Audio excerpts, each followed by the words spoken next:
Tolu Smith here. Make sure y'all subscribe to my boy Downtown Deuce ASAP. Come on, man. Destination restoration. Destination restoration.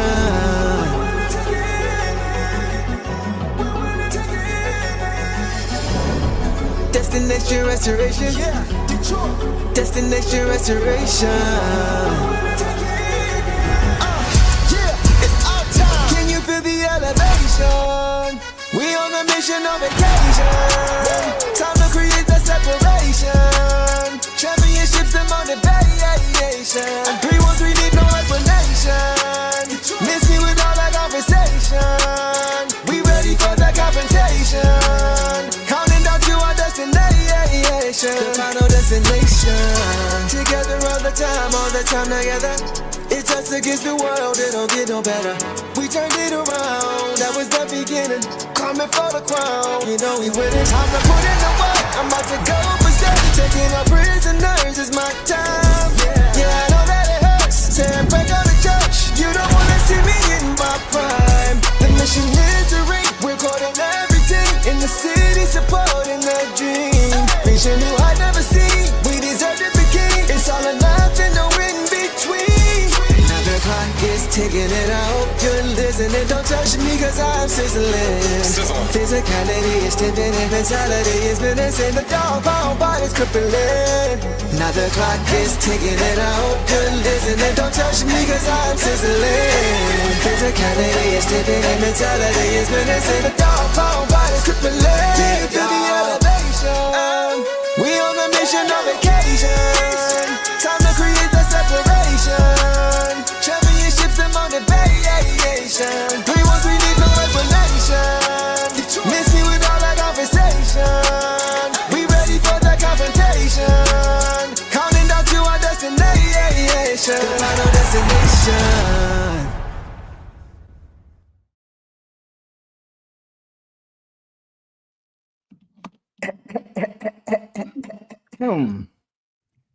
Detroit basketball.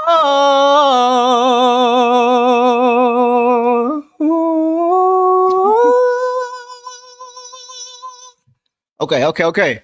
That was a little sloppy on my part. My bad. The falsetto, but y'all know I had to bring it anyway. Man, oh man, everybody, welcome back to another episode of the Downtown Deuce Show with the boss. Hope everybody's having a great Tuesday night. If you watch this game, you definitely are. Boss, how are we feeling? I feel amazing. I'm so happy. You know, the Pistons are about to go on a 4-game break. The Hawks were a challenge. Even without Trae Young, they got good young talent like we do. I'm so excited. Again, I cannot believe we're 11-0 like in a streak right now.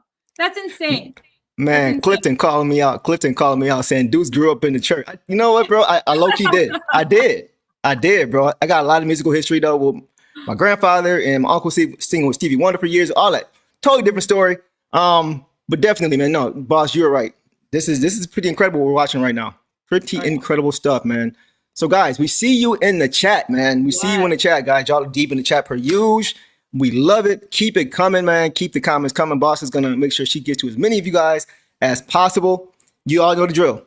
Yeah. If we miss you, super chat, put it in caps, repost it, whatever you gotta do to get us our attention, do that. Clifton, I appreciate you, bro. Hopefully at some point they will be using this song and many others, but I appreciate you from the bottom. I appreciate all you guys for showing love, man, for sure. Beautiful. Okay, beautiful. Guys, on to tonight's game, man.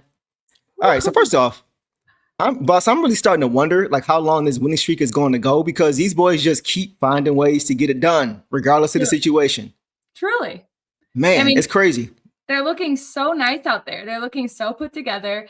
These young guys we call upon, I mean, yeah, we face some teams, that, are lower in the standings. We face some teams that have dealt with injuries, but we have that same stuff going on and we're pulling out these wins. So There's just no excuses. Like this team is playing like an NBA basketball team that's meant to be at the top of the East.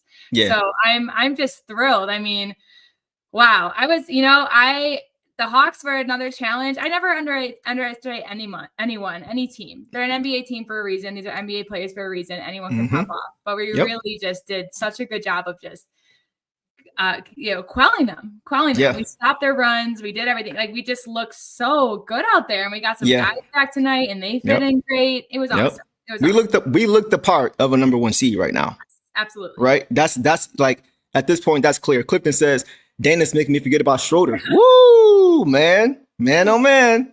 We're going to talk about that for sure. And I love Dennis Schroeder, but we're going to talk about that for sure. If you guys remember, I was kind of saying that he can kind of fill into that role for those who remember, right? Schroeder left us for a starting position, and he doesn't have that anymore right now. He don't have it no more. And, it's just, again, just goes to show these guys are NBA players, and they're NBA players for a reason. You can find talent anywhere. So Facts.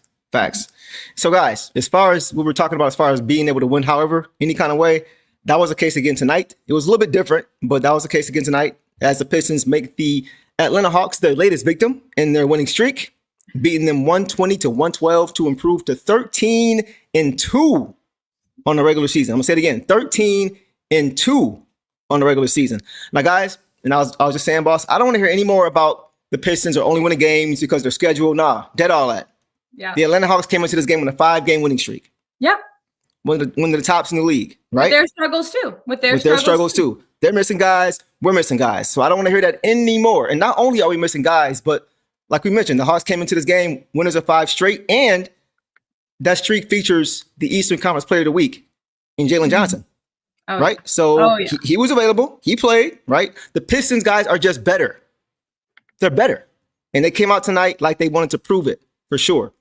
Absolutely. That's what I love to see. I love you mentioned, you said it to me, we were talking about it earlier, the intention, and we'll get to it later, but they just played, they came into this game. You could see even right before tip, you would see these guys hitting each other's chest like, okay, yep, you could see they were ready from tip to really try to come in with a certain mindset and set that tone.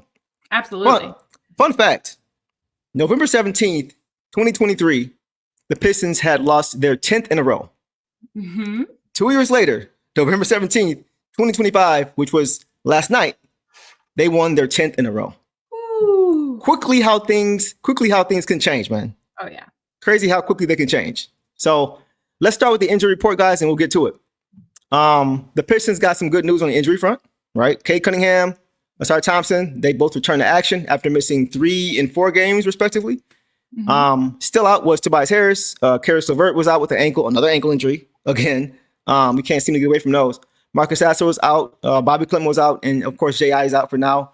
But we're slowly getting guys back, slowly getting healthier. The injury bug just keeps trying to bite us. But we're slowly but surely starting to become more whole. But at least we're still showing, once again, that we can continue to win games despite that. And other guys are getting more opportunities. And they're continuing to take advantage of them, which we will get to more. But, boss, we just cannot seem to get healthy right now for some reason. For whatever reason, we just cannot seem to get fully whole. Yeah, I mean, I'm not too worried about the LeVert thing. I think that, again, what this run has proven is that we can give guys the time to heal. Like, Okongwu on Atlanta, he had a hip contusion just like Cade has had. But I kind of think that they looked at their list and they saw, look, we got the Pistons and Cade's back and Ausar's back. Like, we need you tonight. And we have been able to afford the luxury of being like, hey, we don't need you tonight. Like, if you need a little bit more time, take it, because there's just no need. Right. So yeah, like, we can't get healthy, but we got this win and now we get 4 days off, and that's just going to be huge in just the progression of everyone coming off of the injury list. Right. For sure. Guys, we also got some Jaden Ivey news today as well, which was a positive, which was we were kind of all hoping to hear with the timeline that they had with him ramping up and being reevaluated. And today we got an update. Basically, and this came from Omari Sankofa via the Detroit Pistons. The Pistons announced that Jaden Ivey has been assigned to the Motor City Cruise. And that's good news. Yeah. That's good news. There hasn't been a timetable yet for his return to the Pistons as of yet, but we know that he is progressing nicely, and we should get a chance to see him hit the court soon. And that's going to be very important for reasons we will get into that were highlighted in this game tonight. But I don't know about you guys. I can't wait to watch him play for this team again. But like you said, boss, the beauty is that we don't have to rush him. And I'm really glad that they assigned him, because now he has some time to hoop, some time to warm up. Right. There's no really pressure about jumping into an NBA game right off of injury. We saw it, just with this long-term injury, Yeah. So I'm just excited for him also because he's been dying to get on the court. Facts. So it's going to be whoever faces the Crews when Jaden Ivey is in the lineup. I'm so sorry. Oh man, that's just mean. That's when we need LeBron was on. I think he's making his debut tonight, but he was on their G League team, and a LeBron Ivy G League matchup would have been fun. That'd have been lit. That'd have been fun to watch. You ain't lying.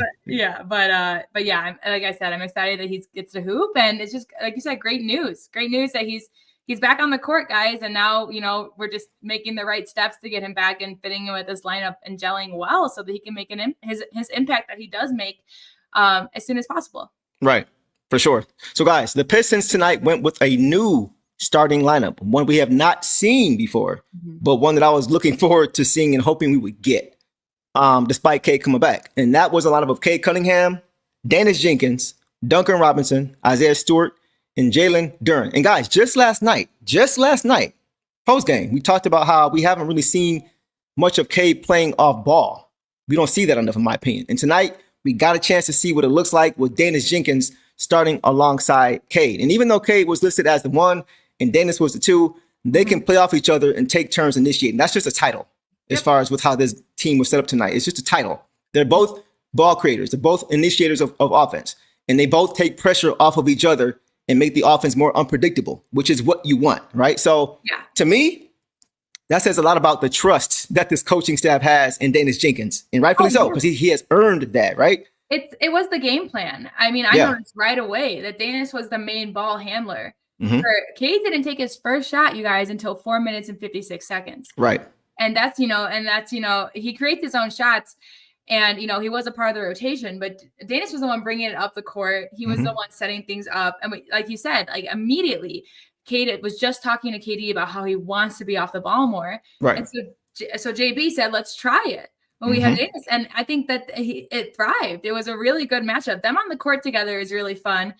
When Daniss is on the court and Cade's resting, that's really fun. Right. Both work. And he was truly a game changer again tonight. So that's a fact. Like things I was thinking about the lineup, like things they could have easily went with a lineup of like Cade, Duncan at the 2, and then go with Ausar Ron at the 3, and then Stu and JD, right? Yep. But like we have maintained, guys, Daniss Jenkins is a real deal, man. He's shown it game after game. He's a gamer. And tonight, guys, we are going to jump straight to the box scores tonight. We usually do initial thoughts, but we're going to go straight to the box scores and individual performances.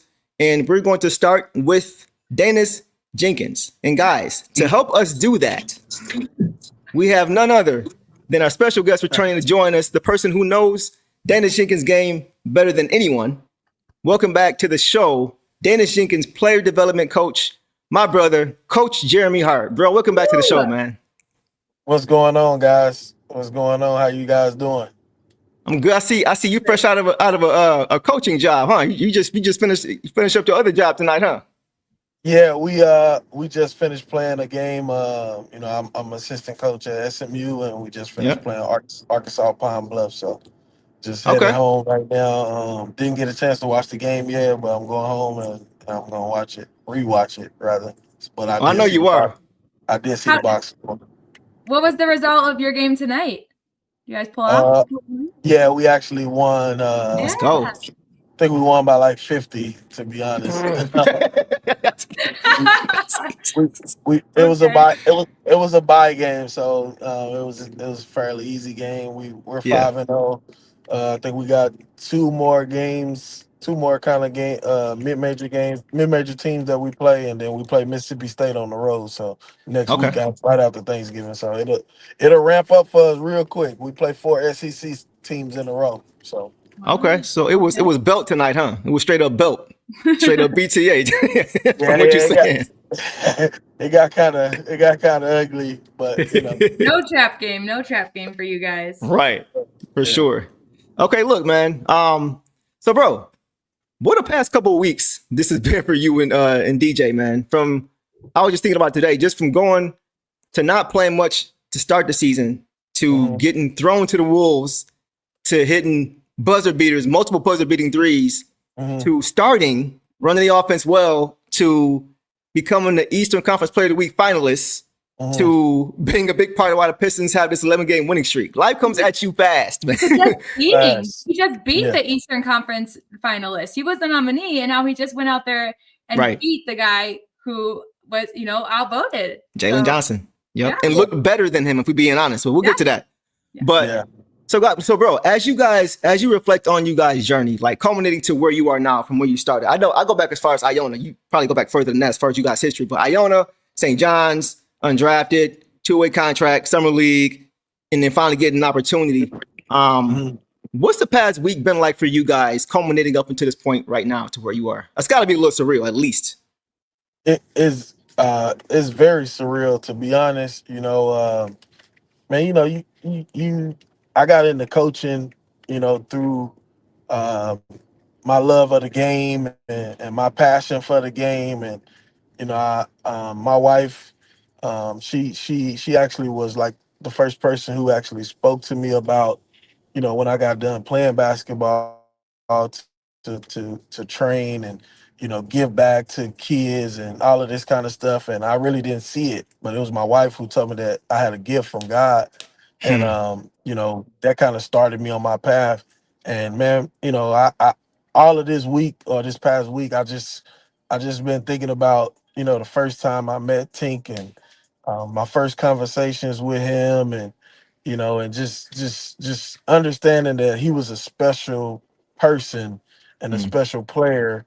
I didn't think he could be an NBA player off the bat, but as I got to know him, I knew he could do something special with his life, because of the type of kid that he was, and how humble he was. So the NBA thoughts came along, as we progressed and worked out. But the funny thing is, too, is like I never talked about the NBA with him, and he never talked about the NBA with me. We took it one day at a time. We was trying to get a scholarship to college. Once we got a scholarship to college, we was trying to be, a good player in college, and then we was trying to be one of the better players in college. And then when it got time to talk about the NBA, we talked about the NBA. So we just took this thing step by step, man, and day by day. And to go back to your question, or to what you asked me, the last week and a half has really been surreal. I mean, I've been by myself sometimes, and I kind of tear up a little bit just because, like, people don't know, everybody in the world knowing who he is right now, and like it's just like, man, people, but they know who he is, but they don't know the amount of sacrifice, the amount of unseen hours that me and him have put in, over and over and over, just for opportunity, and he always felt like he was an underdog. I always felt like I was an underdog. And man, you talked offline about this, and we just clicked. We just clicked, and both of us are some competitive individuals, and he wanted to prove himself as a player. I wanted to prove myself as a coach. And it was just like, man, it's been a match made in heaven. And the last week and a half, I know everybody's been giving me my flowers and things like that. But I try to, I haven't really talk to him in this type of way, because I want him to stay in the moment and stay locked in and focused, because there's way more that we can accomplish. But for me, I also try to do that as well. But I do have my moments where I sit back and I'm just in awe, just of what God has done. Obviously I haven't got a chance to make it out to Detroit yet, but waiting on you, bro, with my schedule. But I do plan on coming soon, and just making my way down there soon, just to see it, just to feel it, because it's different from watching it on TV. Me and that kid, we put in a lot of pain together, and I just want to see it and feel it up close, one or two times. So yeah, Facts. Sorry for rambling, but bro, no, this is great. Like, see, like this is kind of how we talk offline. So I was like, okay, he being open tonight. I love it. I'm with it. Okay, cool. Guys, so check it out. So we have the starting backcourts, player and development trainer with us here tonight, guys. Development coaches tonight. We have obviously Jeremie Hart, who is a player development coach for Daniss Jenkins. And we also have Ashton, the trainer, who is the player development coach for Cade. So we got the starting backcourt tonight. We have the player development coaches are both in the building. So AB is showing you a little love, coach. Our point guard coaches. Yeah. Yeah, that's my dog, man. It's so crazy. You know, life come at you fast, man. I remember I was playing ball and Ashton used to invite me to hoop at their runs when Cade was coming up and he was just a young boy and they was training. So I saw their grind from afar when he was young too. So to see what they have done and to where they are is truly inspiring and amazing to me. And then, you know, obviously to come back, you know, with me and Daniss to follow in their footsteps, and then Daniss end up on the same team with Cade. Crazy. You know, it's just like God just was stirring this thing up and doing his thing, man. And that's what gets me emotional even talking about it, because you just never know. You know what I'm saying? Like you never know. You work so hard for opportunity and you might not get it, you know. Right. And so for him to get an opportunity, it was no doubt in my mind that he would be ready for it. No doubt in my mind that he would be ready for it, because there's nobody more deserving. And he knew if they give me an opportunity, I'm gonna run through the door. And I'm not surprised at what he's doing. I'm just in more of awe, you know, of it, because I knew he would do what he's doing right now. Like nobody could tell me different. You're not surprised, but you're so proud. You're so proud, basically. yeah. That's a good word. That's a good word. Hey guys, listen, man. We need everybody right now to drop. Yeah, man. Yeah, for sure. We need everybody right now to drop some fire emojis in the chat for Jeremie, for Ashton, and for yourselves, man, for being fans of this team, for sticking with this team, man. We got a really special team right now. We're going to get to it a little bit more. So, guys, let's take a look at what we're going to start with Daniss and look at what he did tonight as far as the box score. Jeremie got a chance to look at the box score. Now we all going to take a look at it together. So, guys, tonight, Daniss finished with 14 points on 6 for 10 shooting, 1 of 4 from 3, 1 or 2 from the free throw line, 7 assists, only 1 turnover. So once again, he's destroying that 4-to-1 assist turnover ratio I always talk about. Taking care of the basketball. Again, 2 steals, a lot of other great defensive plays that didn't show up on the stat sheet. And he did that in 30 minutes. So, boss, I'll lead it off to you. What did you see from Chink tonight? Oh my gosh. Okay. Well, you know, Jeremie, I don't think you've seen the game yet, but he hit his first 2 shots and they were both threes. Yep. Drained him. Beautiful. He had that really nice possession where he basically controlled it after a turnover. He drove to the basket, then he passed it out, then he moved to the corner, re-got the ball, then he drove it in and got the layup. Like he was just move. And he reminded me of Rip in that scenario. He never stopped moving. Once he got the ball out of his hands, he was just go. In the second, you know, he found Javonte Green impossibly. Again, this is like the 3rd game in a row where I was like, how did you see him? Because I've seen the entire court from my television screen. How did you see that cut? Because I didn't see it. How did you see it? Because Duren was under the rim, but Duren's on the rim being doubled, and he saw Javonte at the top of, you know, at the free throw line, and he got it to him driving in. Like, yeah. How did you see it? He had great defense on Luke Kennard. And then that led to a transition to himself, because he defended him to the point of the shot clock violation, I believe, and then he got it and drove it right back up. And then in the 4th quarter play, that was my favorite, was he found, again, Ausar behind Duren. Like, again, Duren was right there, and he found Ausar coming from nowhere. Like, I, didn't even see it. For me tonight, he hit his shots, but like his passing, and I mentioned this last game, he's like a quarterback, the way that he throws. These guys have to be ready. And sometimes the speed of his passes, like if it's any other guy in any other team, it's over their head, it's through their hands, out of bounds. But somehow he not only whips the ball to the point of like, you can't steal it like a steal happy team like Atlanta can do. That you can't, you don't have time to tip it, but somehow the guy he's giving it to has control of it, because it is like a freaking football. Like he just drives it. Got that zip on it. Nuts. So that's why I was just so impressed. Again, I just wrote passing so impressive, just underline, because I don't know how he does it. Yeah, it's reps, man. It's reps, and it's working with Coach Hart, man. Trust your work. Trust your work. You know what I mean? So here's what I saw. I don't really have too much to add to what you said, boss. I'm gonna start the defense. Defensively, he was great, man. He was great defensively. I mean, he uses all of the 6'4" that he is. Like, he plays a lot bigger than he is when he has to. And then he plays quick and speedy on the perimeter when he has to. He's got great foot speed as well. He's just a solid defender all around. He moved his feet very well. He's very disruptive on ball. Very disruptive on ball. Just getting into you, making things difficult, playing great D without fouling. Things like that, getting deflections, getting steals, reading the pass before it's made because he's a point guard, so he knows what they're running. Like, you can just see he's ahead of the play a lot of time. And he was very alert off ball, just having his hand, just being active with his hands, creating steals. Can't even see the ball, but he's just playing technical, smart, sound defense. He's just doing the right. He may not even affect that play, but he's just doing the same things, making the same, doing the same things over and over again, despite it. Right, and one out of every 3 or 4 times, you might get a hand on that ball. So like, I love the things that he does continuously just because it's the right thing to do. And he does it over and over again. So guys, did you guys see that Hezzy behind the back crossover for that layup that he had? Yes. Did anybody see that?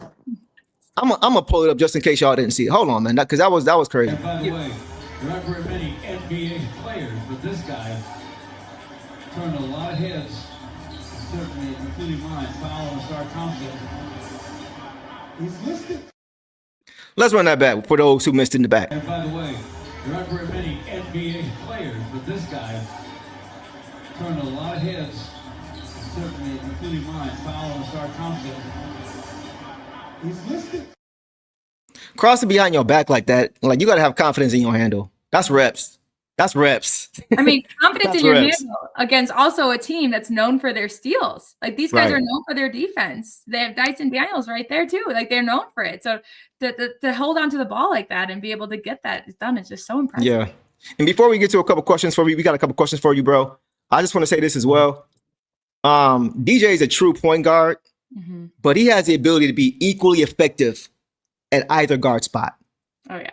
That's not something you see all the time. Like, some guys are capable of playing, they can play either guard spot, but you can see they're usually better at the 1 or at the 2, and they can play the other one if you need them to. But Tink is equally as good at either spot.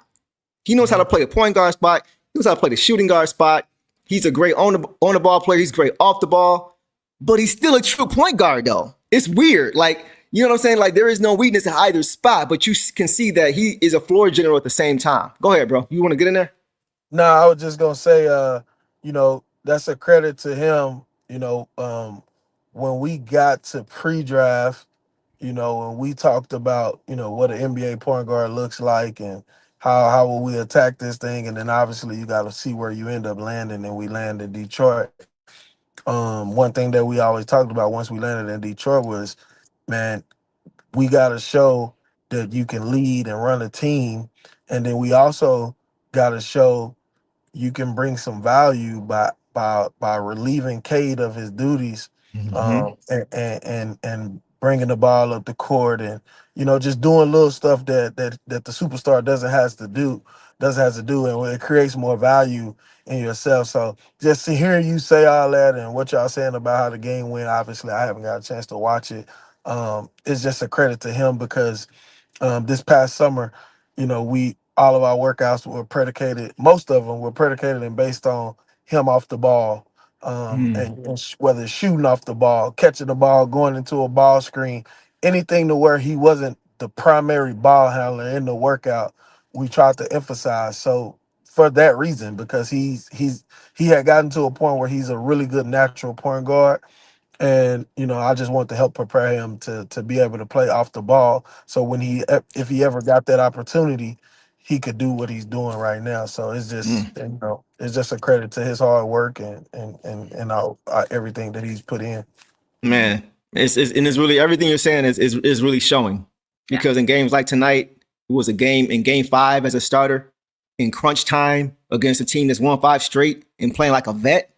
Yeah. I mean, you got to have the ultimate confidence to be able to step in there and be ready for that moment, and have the confidence that you're going to win the game, and it's going to be a big part due to you. So like, just that confidence level, you talk about it all the time, bro. The confidence level, the fearlessness, like, everybody can see now. It's not just it's not just words. It's not just what we were saying. Like, it's actually what he is, and he's showing it on the big stage with the bright lights.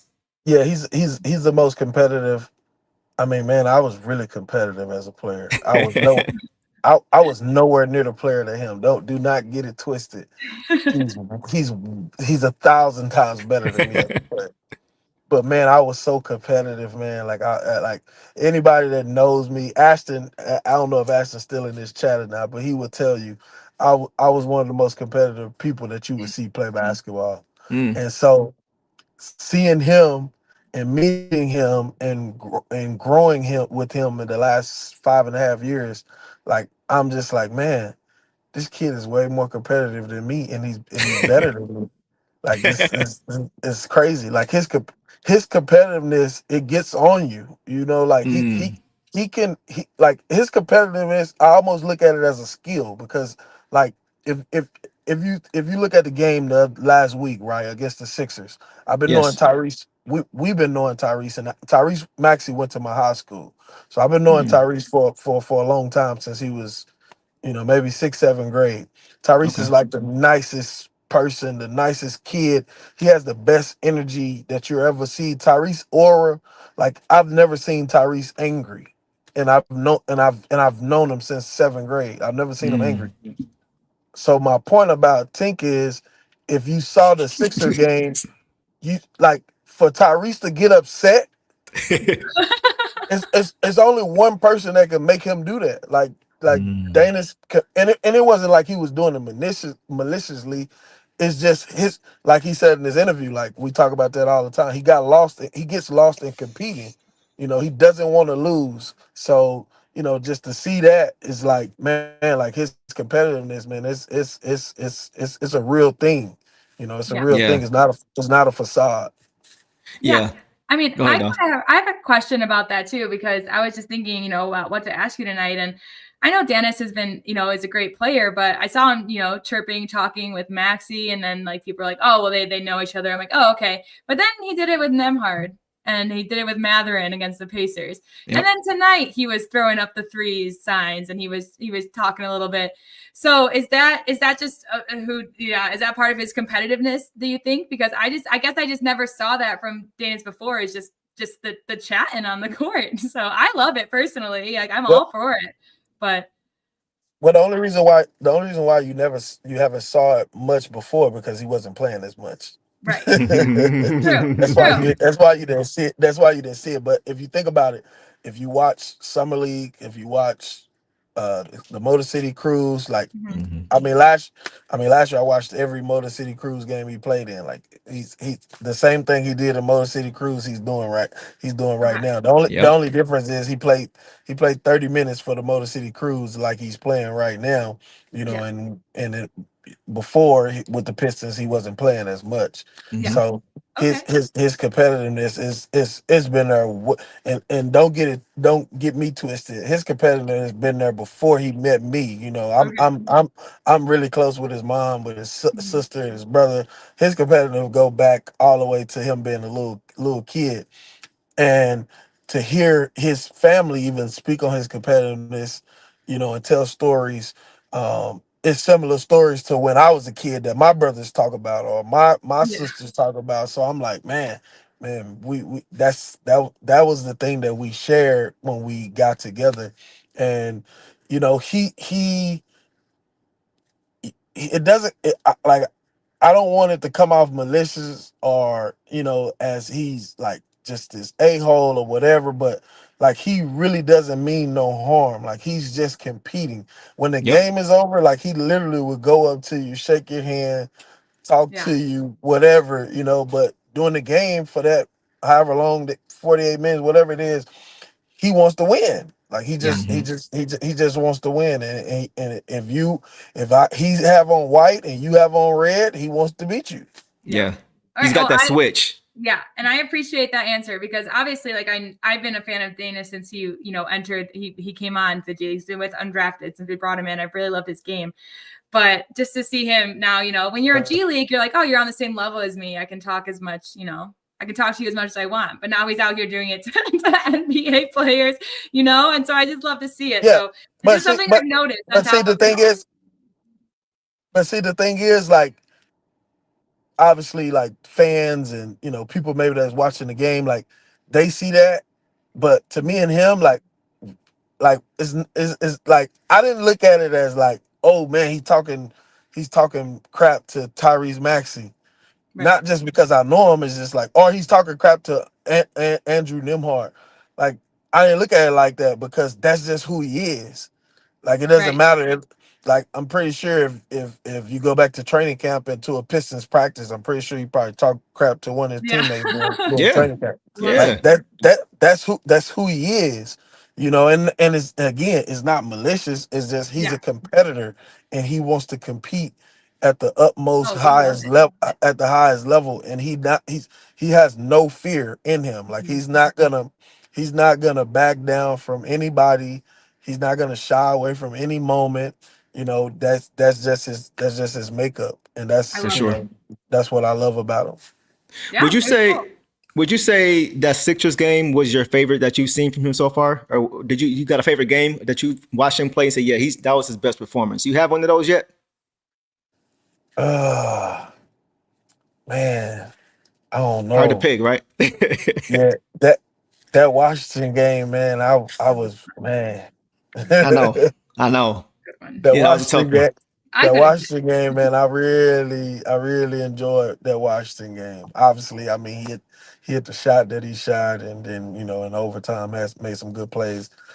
He actually hit the three before the game Hmm. time three to even put them in position Yep. to be down three. So I really enjoyed that game. Man, that Chicago game was was See, was here we pretty go. was pretty See what I'm was pretty saying? Here we go. good. So I don't know, but I'm saying this to you guys. And when I spoke to him, he even said it to me jokingly, like, "Oh man, coach, I know we ain't caught up.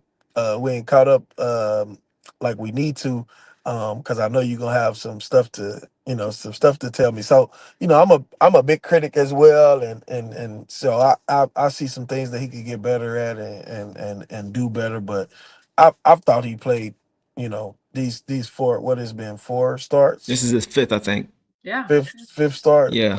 I mean, I didn't watch tonight, but I've seen the box score. But I thought he's been great in the Mhm. game in the games that I've watched. Like, he's missed some shots, in some of these games that I thought maybe he could have done something else or whatever. But like, overall, like, he's I can't really. It's hard for me to pick a game, to be honest. Yeah. No, I feel it. I feel it, bro. 'Cause, like, for me, my favorite one was the Washington one, just Mhm, because that was the first start.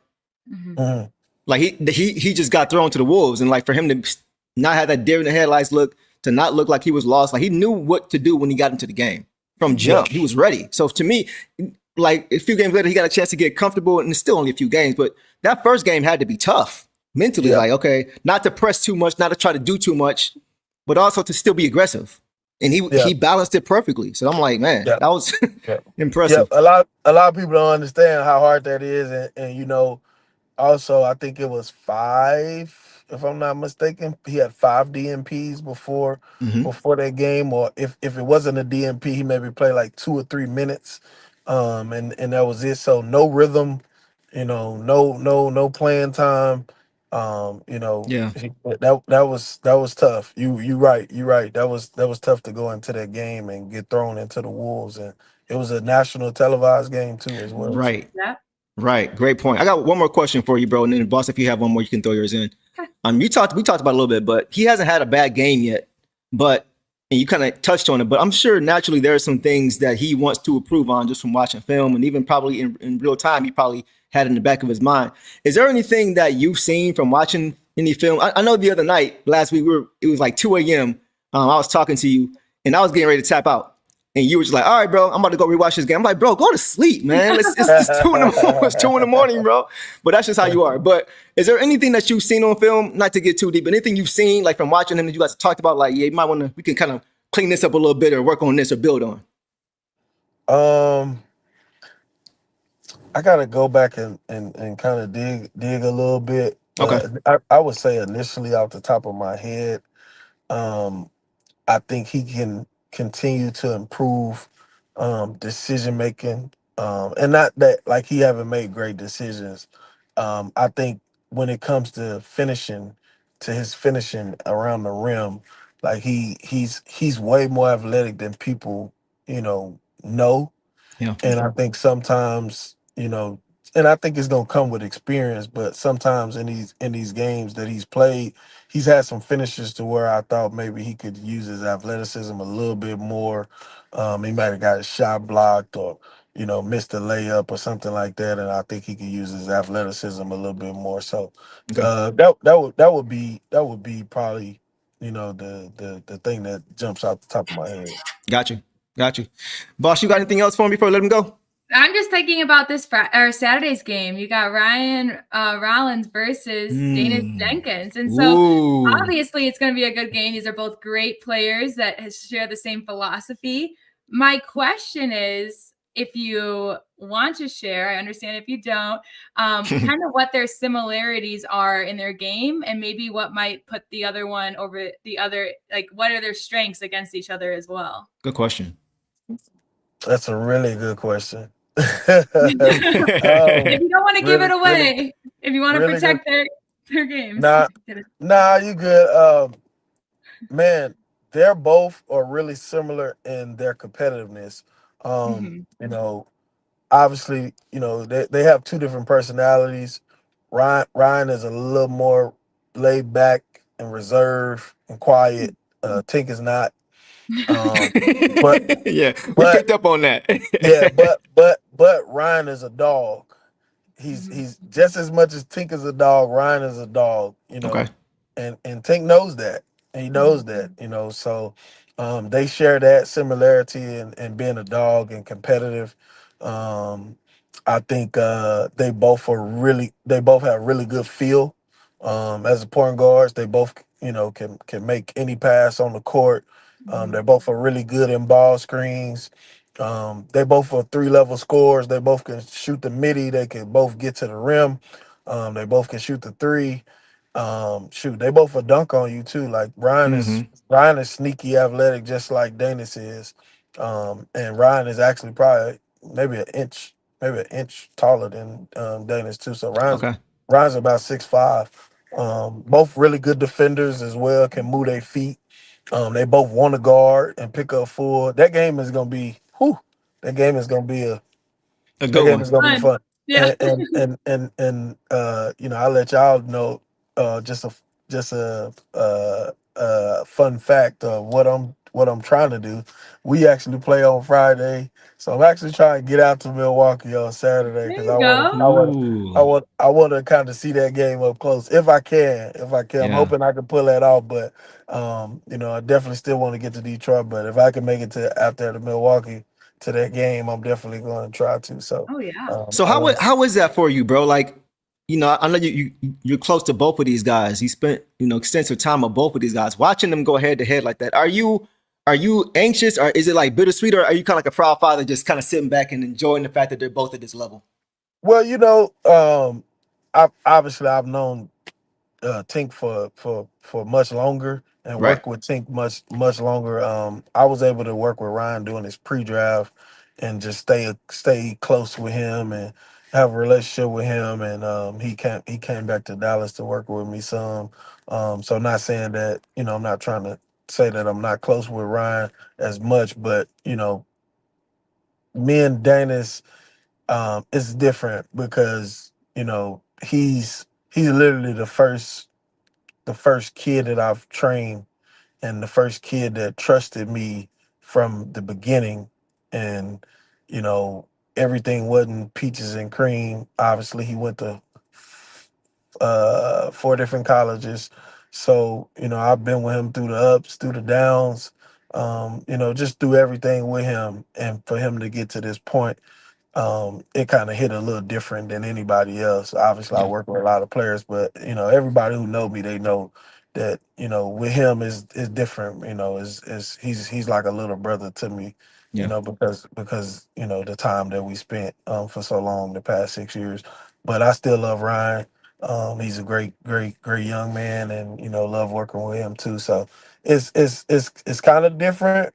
But at the same time, I root for both of them and want to see both of them do well, obviously, and have success. And I think they both will, and they both rooting for each other too. They both rooting for each other. I was at the Mavericks game, watching the Bucks play the Mavericks the night that the Pistons beat Washington, and I waited for Ryan after the game, and me and him got to catch up and talk, and That's what's up.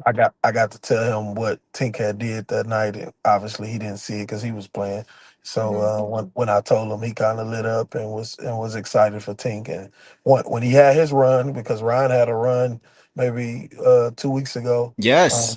And he's been playing well, but he had a run where he was, what Tink is doing right now, and Tink was watching his run, and Tink was actually getting DMPs when this was going on, and it was motivating Tink, and so that's why I told you when Tink got his opportunity, I had no doubt in my mind that he would run through the wall. Right. It's crazy. Like you said, in the span of 2 weeks, both of these guys just started getting national attention because of their play. Yeah. That's crazy. So once again, the common denominator is you, bro. Yeah. Congratulations. Congratulations. You got two guys facing off against each other in the NBA on Saturday. And one of the guys you just admitted, you never even talked about him with the NBA. You were just there to help him develop his game, and this is where he's at. So now they're going head to head, and I'm excited. I haven't seen much of Ryan Rollins play, but I know his name because of the impact he's had, because he's in the media. He's in the national media because what he's doing for the Bucks right now. So it's very cool. Yeah, I'm a firm believer in that, man. I think just not just with basketball, but just in life, period. Like when you do things for the right reasons and have the right intentions, and your intentions are pure and genuine, man, the guy has a way of blessing it and doing things beyond your wildest imagination. And like I said, like me and Tink never talked about the NBA, would never once discuss about making it to the NBA. All we talked about was the work and getting better, and both of us shared a love for the game. And my heart was in it, his heart was in it. And if you'd have told me 3 years ago, 4 years ago that this kid would be starting on the NBA team next to Cade Cunningham, scoring 26 points and doing all this, I'd have probably laughed, like no way, but man, God is good, and he continues to blow my mind and to blow his mind. And so I'm again just in awe and thankful and grateful to be a part of his journey and a part of his process. It feels good, when you do something with somebody from the beginning, and get to this point, because me and him know, the long nights and the early mornings. So it feels it hits me different than a lot of people, to say the least. Well, listen, bro. we're gonna let you go. You just finished coaching. You're probably hungry. You probably about to go grub and all that. So go catch this game too. Go watch. Go catch this game. I'm about to go rewatch the game while I'm eating for sure. Yeah. we appreciate you pulling back up to the show, brother, giving us some time, man. You already know this, bro. We talked about it at length, but we're behind you, man. It's been dope seeing you and Tink step up and stay ready. When his number is called, he has done that. In your words, he's trusted to work. So we appreciate you, bro. Looking forward to have you back on the show soon. I'm gonna tap in with you after the show. Okay, sound good, man. Y'all drop that trust your work in the chat. Yeah. Hey, drop the trust your work hashtag in the chat, everybody. We got to make sure we keep that spreading this rolling around. We know Ashton got the while they sleep. Jeremie got the trust your work. So just drop it all in chat, and everybody show some love to coach. They showing you love per you. You got a lot of support here, bro. We make sure we talk about y'all and keep y'all on the forefront because y'all deserve it for sure. I appreciate it. Much love to you guys. Y'all doing a great job with y'all show, and thank y'all for having me on, man. And shoot, the Pistons won again. One more time, coach. One more time. Hey, the Pistons won again. Come on. Shout out G-Man Cash. Hey, bro, we appreciate you, man. I'll talk to you in a minute. All right, peace. All right, peace. See you later. Bye, Jeremie. Bye-bye. Yes, sir. Jeremie Hart, ladies and gentlemen. Such a good dude, man. It's always good to hear from him and talk to him. He, as you guys can hear, he's basketball savant, man. Yeah. Basketball savant, and he knows what he's doing. The two guys we just talked about, and Daniss and Ryan Rollins, both those guys are in the headlines at the same time this year. Yeah. National media. Like, I keep hearing, watch out for this guy, watch out for that guy. And those two guys are those two guys. So shout out to him, man. Shout out to their whole camp and what he's doing. And it's just glad I'm happy to see him being rewarded for just being a good person, because he really is a good dude. Like at heart, he'll give you the shirt off his back. So shout out to them, man. All right, guys, let's go ahead and get to the rest of the box score. We are going to move on to Cade Cunningham, guys. So tonight, Cade finished with 25 points on 10 for 23 overall, 1 for 7 from 3, 4 for 4 from the free throw line, 6 boards, 10 assists, only 3 turnovers, which is good, 2 steals in 33 minutes. So, boss, take off on Cade. What do you see from him tonight? Yeah, I mean, another double-double for our star. I think, he's coming off an injury. That's fine. I was kind of disappointed in his threes. He kept putting up threes when he wasn't hitting them, like 1 for 7. He took twice as many shots as everyone else, 10 for 23. But, he's Cade. He showed up clutch in the fourth. He was able to, got 4 points in a row after Atlanta came within 2. And then we kind of held that lead when they were trying to come back. But that was important. But I feel like, his mid-range, I don't know. I think Cade, as I would expect, I think he expected the whistle being kind of, the star out there. The vet, he's also like one of the older guys on that team, if you can believe it, between the two teams. Right. Because we're both young teams. But he wasn't getting the whistle at the rim. His mid-range looked great. I was almost hoping that he would just pull up and shoot those instead of dribbling it in. He did Cade things. But yeah, I mean, I can't really complain about him. He, got a double-double, got it done. Then he played off the ball. His first shot wasn't until 4:56 in the first quarter, which was kind of big. And he missed it. And then he made another one like a minute later. But I was excited to see that because I know that that's what he also said in the interview about wanting, to play off ball and everything. So I liked what I saw from him tonight. Obviously, he was our lead scorer. Couldn't have gotten the win without him. But it's something seemed a little bit off, and I think it was his shot percentage again for me. Yeah. So I felt like he did some good things, and I felt like he did some things that he needs to work on. Right. Yeah. I ain't gonna lie, he had me a little anxious tonight, but it's not entirely his fault, and we're gonna get to that. But let's start from the beginning, right? So he did look a little rusty out the gate, which is normal. He missed about a week, right? So he shook it off pretty quickly in that first half and started to get into a flow, trying to let the game come to him. We always talk about how with Cade, it looks like he's trying to process the game and figure out how to get his guys involved first, and then figure out how he can, be aggressive from there. And that's kind of what happened tonight. He was a floor general in that first half. He did a lot of good things. But like you said, boss, he was taking what was there. He wasn't only forcing his offense, and he made an emphasis to get the ball inside early and often, entry pass after entry pass. That was the game plan. You could tell early in this game. Yeah, we're bigger than them, right? We're bigger and stronger than them in the front court. Front. So you could see that the game plan was to get JD the ball, like camp around the basket, and Stu, and Paul Reed, like get whoever's in the game, the big, get him the ball. Entry pass, if it's clean, if you can get it there, get it there. And he did that. I thought he was really good with that. Yeah. And once again, though, having another ball handler on the court with him, it takes pressure off of him. I've been saying this for a long time now. Yeah. So he doesn't have to have so much responsibility offensively, right? And that kind of play, we saw that kind of manifest itself in that second half. I'm going to get to that later. But defensively, too, I thought he was great defensively for the most part. In the second half, he had a couple lapses, a couple bad fouls, got a little lazy on defense. But overall, I thought defensively he was good. He did a lot of challenging without fouling, defending without fouling. He was moving his feet, playing defense with his feet, not with his hands as much. I also saw him communicating with Jay. I love the communication defensively. I saw him sometimes, if he would close a little bit too hard and his guy would get by him, you hear him say, JD, like step up. Like, so they're communicating in a way so they can always know what's going on and kind of know how to make the adjustment. And I thought that was good. And that's what happened. Cade, his guy got a step up. I forgot who it was, but his guy got a step on him. JD stepped up, prevented the shot. JD's help was there behind him on that play, and they prevented the score, right? So I thought that was a good thing. So what are your thoughts based on the pros and cons from tonight? Did you have any cons, or you just more so on the pros tonight? Yeah, I mean, not really. I don't know if we've just been spoiled with the way Jenkins is playing. They play different.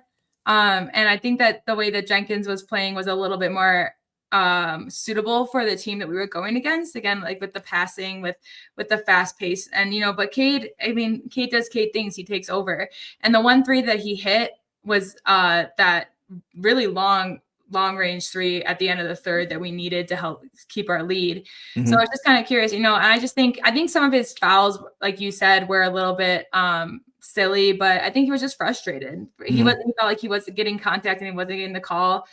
And that's fair. And I think especially when you're, coming off of injury, he's probably, he was questionable to return. He probably doesn't feel 100%, but he wanted to be there for his team tonight. That's true too. But I mean, I think again, more pros and cons in the sense that he did get it done for us. He went on a run at the end of the third, and then he went on a run at the end of the fourth to help steal the game. So yeah, I think just Cade wise, it was a good game. And I just know that I'll say Cade wise, it wasn't his best game, but he still played great basketball. Yeah. Overall, yes. I'm just like with it because like you see how good he can be. So it's like I'm kind of like getting a little bit harder on him from what I see because I know that he can get to that next level and then the next level and the next level. So that's why it may seem like I'm a little bit more critical of Deuce, but it's all because I see how good he can be as a player. And so I just want to get to a few more things that I saw in the second half. So he got a little careless with his decision making a little bit in the second half. It seemed like he was forcing things a little bit too much in the ISO. He did respond, made some nice plays, had his own personal 5-0 run. He made a nice two-way play, got a steal on Dyson Daniels, took it the other way for a hoop, then got a 3 after that. So he did do some good things. I just felt like he was pressing a little bit, especially in that fourth quarter when the Hawks made their run. I feel like the decision making and the quality of shots could have been a little bit better. Yeah. Because it's hard. Like he can only be so effective at the top of the key every single time with the ball in his hands. Like the defense can key on you, all 10 eyes are focused on you. It's harder to defend when you have more movement. Right. And I feel like he's always better when he has another creator on the court with him. That allows for more movement. That allows for Cade to get off ball. Absolutely. We've been saying that like him off ball we haven't even unlocked him yet offensively as far as to what he could really be. So not having Karras, not having J.I., that hurt because, when Daniss is not in the game, the defense was forcing somebody other than Cade to make a play. And they were blitzing him and all these different things. So when Daniss was in the game, the offense moved better. Yeah. But he can't play 48 minutes and he can't always be on the court when Cade's on the court because then who's going to be the point guard when they're not in the court? I agree. So, I mean, I just want to say that to say that going back to the Knicks playoff series last year, when Shooter wasn't in the game with Cade, right? It was if you watch, it was harder for Cade because the defense was keying on him. They were blitzing him. They were doubling him.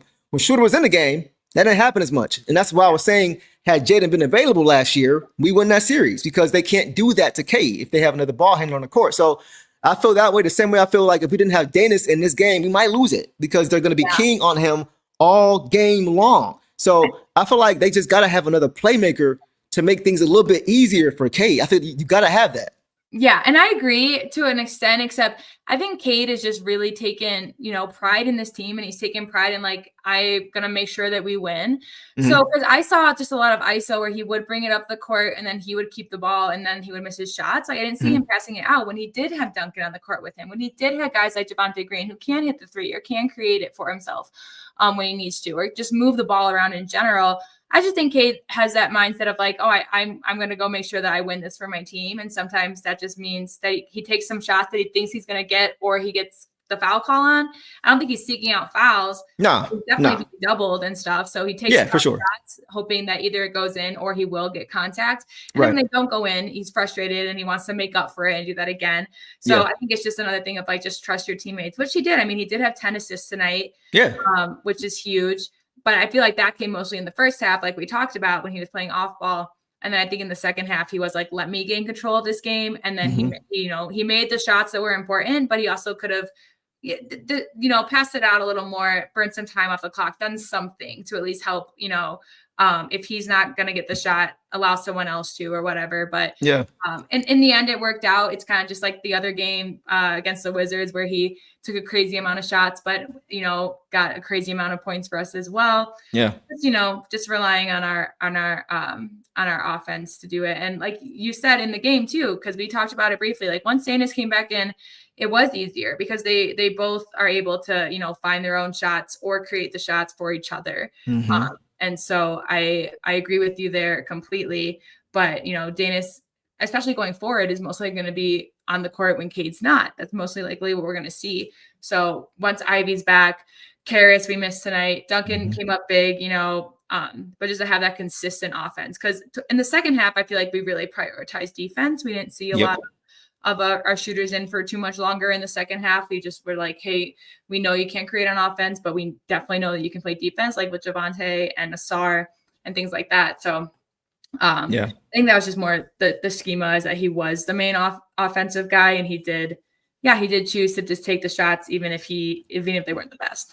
Yeah, I mean, like, and this is more so about, you know, him being surrounded with the right pieces more than anything else, right? Because we don't see him too often when he's in there as the primary and sometimes only creator. We don't see him really getting easy buckets unless he's going and getting it himself. Yeah. Tonight we saw, you know, because he can move without the basketball too. We just haven't seen it because he's always had to have the ball in his hands for the most part. But we saw him backdooring, getting easy layups. You know, Daniss finding him. Like, it's just nice to get him some easy points sometimes. Like, in that way, he doesn't have to worry about 8 eyes being on him every play or getting blitzed every play. Just having that focus kind of directed somewhere else just allows him more room and more space to create. So that's all I'm saying. Is like, have a guy out there. That's why LeBron loved Kyrie. That's why Luka loved Kyrie. Just having that secondary guy to take some attention off of you, to make it a little bit easier. So that way, when it's your time to go, you haven't been doing it all game. So now you're fresher. Right. Mentally and physically to go get it. Yeah. And we're not at all criticizing Cade in his game. We know what Cade can do. We love Cade. But it's just more about like how they were vibing tonight off of injury, you know, and how he felt that he needed to take control of offense when he didn't have certain guys on the floor.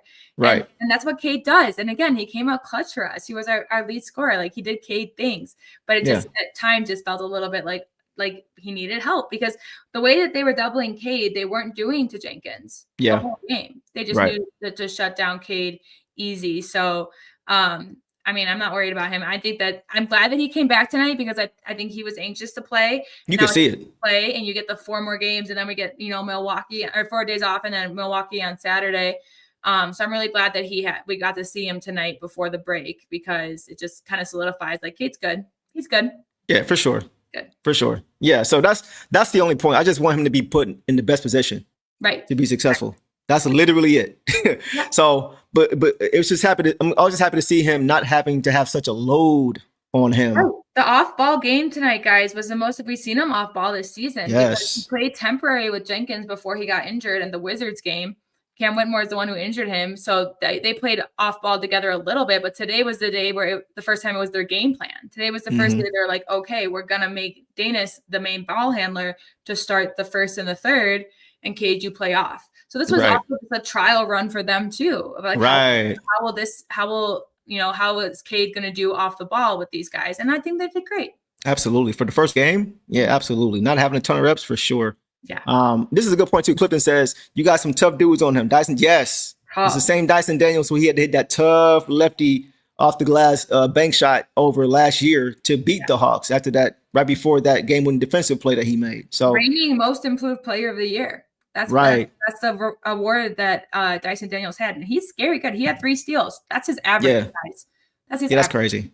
And that's crazy. And so, you know, and then again, like, you're doubled, you got that, which again is why I said I like Jenkins' pass game a little more, because the way that Jenkins whips it, it's almost hard to intercept. Yeah. And Cade, you know, has the nice soft lobs. He has the bounce passes. He's still, you know, he's a finesse passer, but, you know, he was aware of who he was going against. So. Right. 100%. So overall, it was a good game.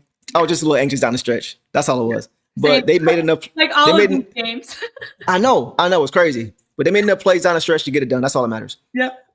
Shout out to Dev with the super chat. Says, for the fire content. Appreciate you, bro. If you have an additional comment you would like us to respond to, no need for a super chat. We appreciate that. And I'll make sure that we can see it, and we'll make sure we get to you, bro. So thank you for that. Yeah. Okay, guys, let's go ahead and move to Duncan Robinson, who started at the 3 tonight. I think this is the first time he started at the 3, if I'm not mistaken. But tonight, guys, he was pretty good. I liked what I saw from this game. So in this game, guys, Duncan Robinson finished with 14 points on 5 for 10 shooting, 4 for 9 from 3, 3 rebounds, 3 assists, 2 turnovers, 1 steal in 31 minutes. What did you see from D-Rob, Uncle D-Rob tonight? Yeah, just effort again. The box scores, guys, are pretty equal. We'll get to it when we talked about it. They're all pretty equal. So that's why no one really had a huge blowout game. I would say it was a team effort tonight, but just effort on defense. I saw a lot of he hit his first 2 shots for the threes, which was beautiful to see. He had a nice lob to Cade at the end of the second.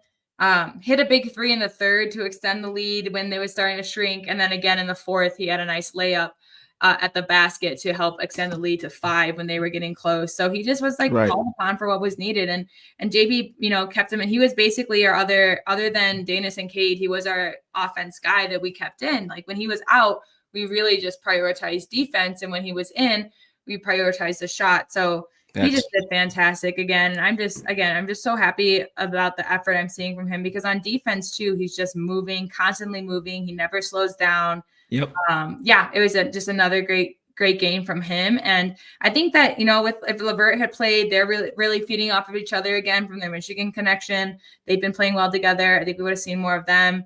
He looked fantastic. 4 of 9 from 3 points. I mean, 9 is a lot of 3-point attempts, but 4 of 9, that's beautiful. I mean, that's what we're kind of used to from Malik is exactly. That's what you're called out there to do. There we go. If you make it, you make it. If you don't, we got our 2 big guys out there. He was following his shots too. Yep. 3 rebounds. Yeah. Just great game.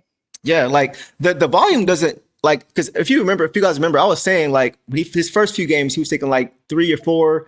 And I'm like, even if he's making them, we need more attempts. We need him to be more of a threat. And I didn't know if he would be able to get them up at with the same amount of volume as a guy like Bees did, or even a guy like THJ did, because he would get him up too. Right. The 9 threes don't bother me. Even if he doesn't make 4 of them, if they're clean looks and he's in rhythm, he's coming off in rhythm, and he's just not making them, that's okay. He's a shooter.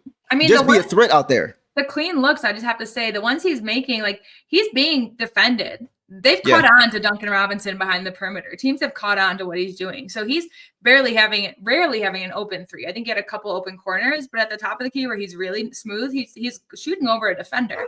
Yeah. So it makes sense that some of them won't go in, but a lot of them do. Yeah. And he's just being a threat out there, right? That's what you're there to do, to create space. So, and it helps that he's 6'7". So a lot of times he's still able to get it off, because he's not 6'4", 6'5", he's got that extra length to be able to get it off. So, but yeah, his confidence tonight was at an all-time high to me. As a Piston, the way the last 2 games, the way he's coming off those curls and just catching and just firing, he has no hesitation when he catch. He knows exactly what his role is and what he's supposed to do. He's that's what I like to see. He knocked down his first 2 3 balls. Exactly. And the cool thing that I know is his IQ. Yeah. He was playing chess out there. After you make 2 threes, you kind of have the defense at your mercy. Mm-hmm. You kind of have at your mercy, because next time down off the catch, he put the ball on the floor and found Daniss, who knocked down the 3 ball. Yeah. And that worked because they were crashing out to him and blitzing. They were blitzing out to him, trying to get out to him and close on him, because he just made 2 threes. Yeah. So now you're at his mercy. You can't leave him open. He just made 2. He can get into rhythm and get hot. Yeah. But he knows that. So now he's putting the ball on the floor, and now he's creating for others. And that's what he was able to do. He did it a few times. Another play, he came off a curl again, and he had an open 3, and he waited to the last second. And when the defense came in, bounce pass to an open JD who drew the foul. You can see he knows how to play the long game, not just, one play here or there. He's playing chess throughout the game, knowing that what he's done is going to affect what they do next time. Absolutely. And he's playing off of that. Right. He's just getting more comfortable with this team. We've talked about with the patience and stuff, and the effort is apparent. And I was just really impressed. Not only I saw in our game plan was basically Cade off the ball and then attack the rim, but our perimeter shooting was very good in the first half. Yeah. Duncan was a part of it, or they would give it to Chaz, who we'll get to, or they give it to Daniss. We had some really great 3-point shots and 3-point looks. And that's just, these guys, again, trusting and yeah, the Hawks are a great defensive team, and they're good at doubling. They're very good at moving around the court, just like we are. They're very good at moving around. And so to be able to, like you said, to have that opportunity, but then see that you have 2 defenders coming towards you and find the open guy who is missing his defender is very smart. Right. That's a good point too. Yeah, for sure. I just love how he's playing chess. You can see he's a polished vet. He knows how to play the game, how to think the game. Organic says Duncan has been incredibly tenacious on defense. Yes, he has, bro. We know he's not going to be a top shelf defender, any of that stuff. That's fine. Yeah. But his activity, he's bought in. You see him doing the things now, or trying to do the things now that Ron does. Trying to do the things that Javonte does, right? You can see he's just trying to buy all the way into that end. And that's what I like to see. Just the little things. And those things are turning into turnovers, causing deflections, right? Taking charges, like just to think. And that's what we were saying last game. More and more, he's kind of reminding me of THJ from last year, Tim Hardaway Jr. from last year. Not saying who's better or worse, we're just saying as far as how they're playing, giving their body up, just playing positional basketball, just doing whatever you can to play good defense without fouling. Well, it's like, we just mentioned that without fouling. He had one personal foul this game. And again, for 30 minutes out there, that was my biggest critique of him early in the season, was like, you're playing for 30 minutes, you're getting ridiculous fouls, you're not changing anything on defense, you're not creating looks on offense. And then his offense picked up and then his defense picked up. And now he just, these past 4 or 5 games, he's seemed really settled into what he's trying to do. And again, to play 30 minutes as a guard, or a forward, he was the shooting forward tonight with one personal foul against a very good, quick team as well. He's huge. And again, like you said, he put his body, for charges. He was in there for steals. I saw a couple close ones. He would, that's what I appreciate. He would go for the steal, but he would get back in time to get in front of his guy. And that's huge as well. Because if you're going to take that risk, you got to be willing to, keep up the pace, not just give up. And so just incredible effort again from Duncan Robinson tonight. So for sure. I agree. Let's get some comments on Duncan. Detroit Drew said yes, he has. Last game he had a steal playing the passing lanes because he's understanding positionally where he's supposed to be and when he can take chances and when he can't. He's not really a guy I want to see take chances because he doesn't have that burst. And I feel like more times than not, he's going to have us at a disadvantage if he doesn't get the steal. But if it's there, if you can read it ahead of time and you know the swing is coming, the swing is coming, you can anticipate it. Okay, cool. And he's done a good job of balancing when and when not to do it. You haven't seen him going for steals and he didn't get it. And now we're trying to, guard 2 and all that stuff. So he's been doing a really good job of that. Mega Hustler says Rip Hamilton was a horrible defender until Ben Wallace checked him. Here's the thing though. Rip was a much just better athlete. It was a question of whether he was the fastest player in the league from end to end. He had an interview once where he was like, I'm the most conditioned in the league. And, and then they were like, well, and this was when Kobe was playing, guys. This was when Kobe was in his prime. He's like, I'm the most conditioned. And it was during the finals that he had this interview and they were like, well, I guess if you're the most conditioned, the second most conditioned is Kobe Bryant. But it's true because, Rip, if any of you feel free to go back and look, he never, ever, ever stopped moving. Ever. Yep. 100%. It's funny because you talked about the condition, like in game 5 of the 2004 NBA Finals against those same Lakers you just talked about. Kobe got fouled. I think Tayshaun had fouled him. It was late in the game. The game was pretty much over, but Kobe, you're going to keep fighting until the end, right? At the line, and Kobe's at the line, like waiting on the free throw, huffing and puffing. Right behind him is Rip just pacing back and forth. Yeah. Like nothing's going on. Like he hasn't run at all. And I'm just like, this dude is in incredible shape. Because Kobe's got to chase him around. You know what I'm saying? But Ripper's just fine. He's just guarding Kobe and he's just, ready, talking, calling everything out, and he's fine. Meanwhile, Kobe's like, oh my God, how much time is left in this game? So he's a very conditioned player and also very just athletic naturally. It was just more so the want to do it. And he did that. And with Duncan, even though he's not the athlete, we have guys who can help cover for him. We have good defenders on this team that can kind of help, like Ausar, Ron, who can help, Javonte, who can help cover for him. So that alone will help him. So all he needs to do is just bring the want to and bring the effort and just play smart. If he does that, he'll be fine. He won't be liability on defense. Which he's done for the past 5 games at least. For sure. Probably more. For sure. So that's what we love. And it looks like he's having fun out there. And again, with this depth that we're creating, guys can't afford to expend that much energy because they get the time to rest because we have guys that can go in and make sure that the game stays where it's at, that the game doesn't fall. We have guys that can go in for them. So this is really, really cool. Torch Lord says Duncan had to get those bad, lazy defense habits out of his system. Took a little bit. Right. And we all know, guys, Coach Bickerstaff is not going to let you play if you don't play defense. So I don't know if a conversation was had or not, but something happened to where maybe he just figured out the defensive scheme. Maybe he got more comfortable, learned his teammates, or maybe he was just up here. But regardless of the reason, a battery has been put in his back and he's playing much better because of it. So I want to give him credit for sure. Because I know early on I was hard on him, but for the reasons we just talked about, he's been much better. So, okay, guys, let's go ahead and move on to Isaiah Stewart, Beef Stew, Dog Pound Senior. Tonight, guys, he had 13 points on 4 of 7 shooting, 5 for 5 from the free throw line, 9 boards, 3 assists, 2 turnovers. in 26 minutes. So what did you see from Beef Stew tonight? Just defense again from him. A couple of plays I had down. He had the basket and one over Daniels, which was huge. That was the one where he went to the bench and he was like flexing, like, let's go. Yeah, I love that. I love that. Over him, right? Smacked everybody's hand. Right? Vibes are great. Yep. Pumped everyone up, which just means that, it's much harder than maybe we may have perceived it to do that over a guy like Daniels. He had that pick and roll jam from Cade. And then in the fourth, he had those clutch free throws. So he had some clutch offensive plays, but of course his defense is just incredible. This is the second game in a row where he hasn't logged a steal or a block.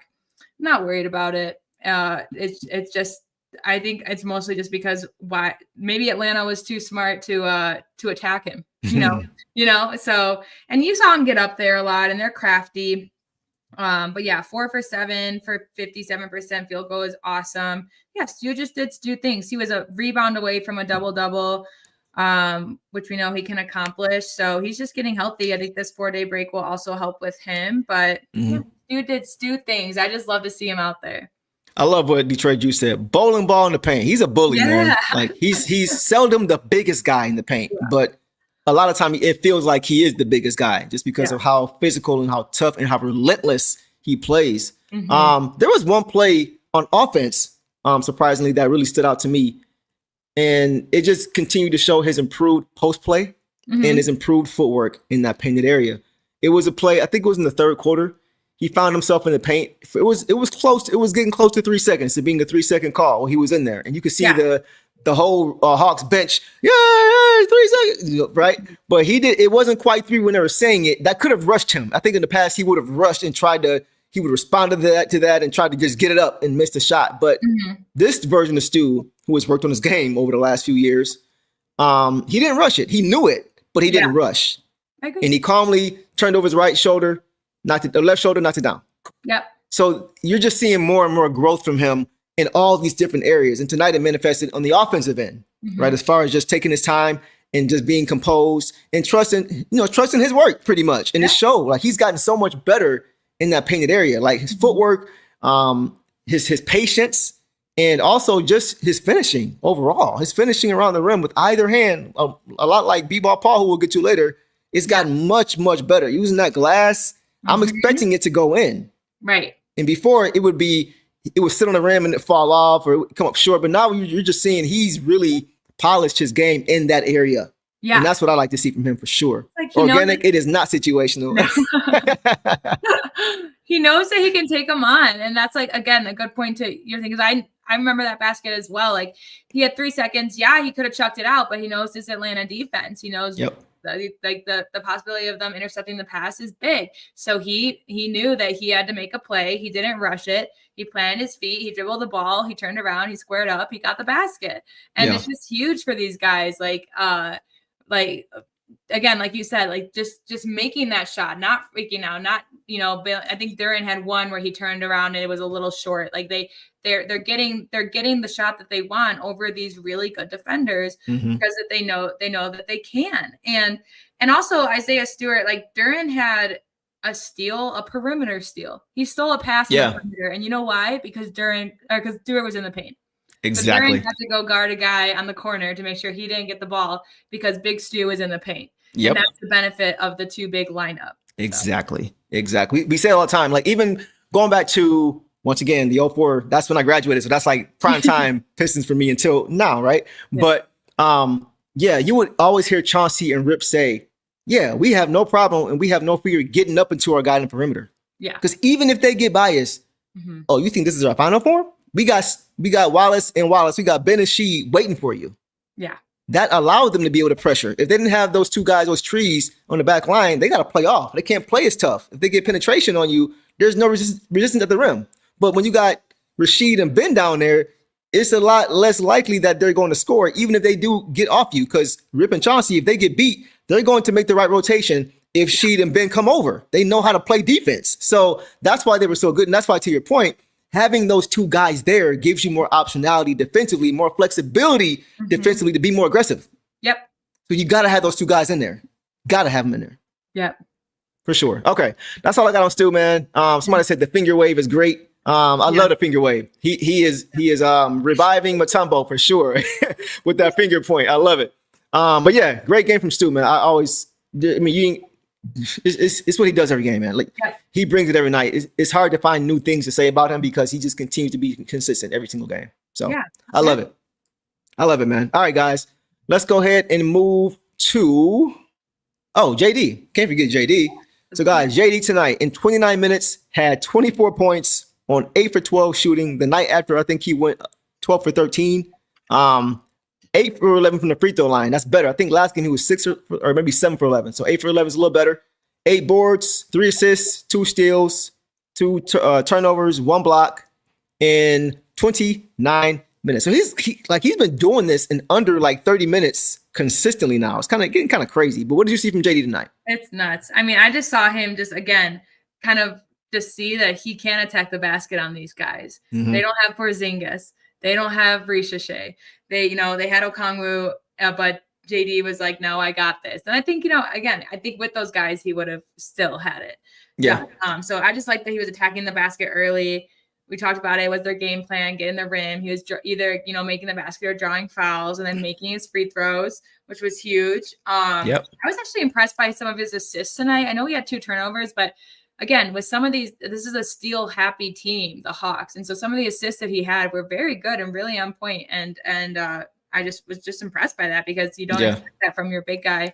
That Euro step to the basket around Daniels was really nice. Because Daniels, he was attempting the charge call and Jalen read that perfectly. Yep. And then, the steal on the perimeter I just talked about, I wrote that in my notes because it was just like, you don't see that a lot from JD intercepting a pass on the perimeter. Yeah.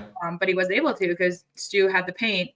And then the clutch free throws at the end, I think he had 4 in a row, which not something that I think he passed it right when he got fouled. He passed it to Ausar, and it's almost like, oh my gosh, not the shooting forward, not him.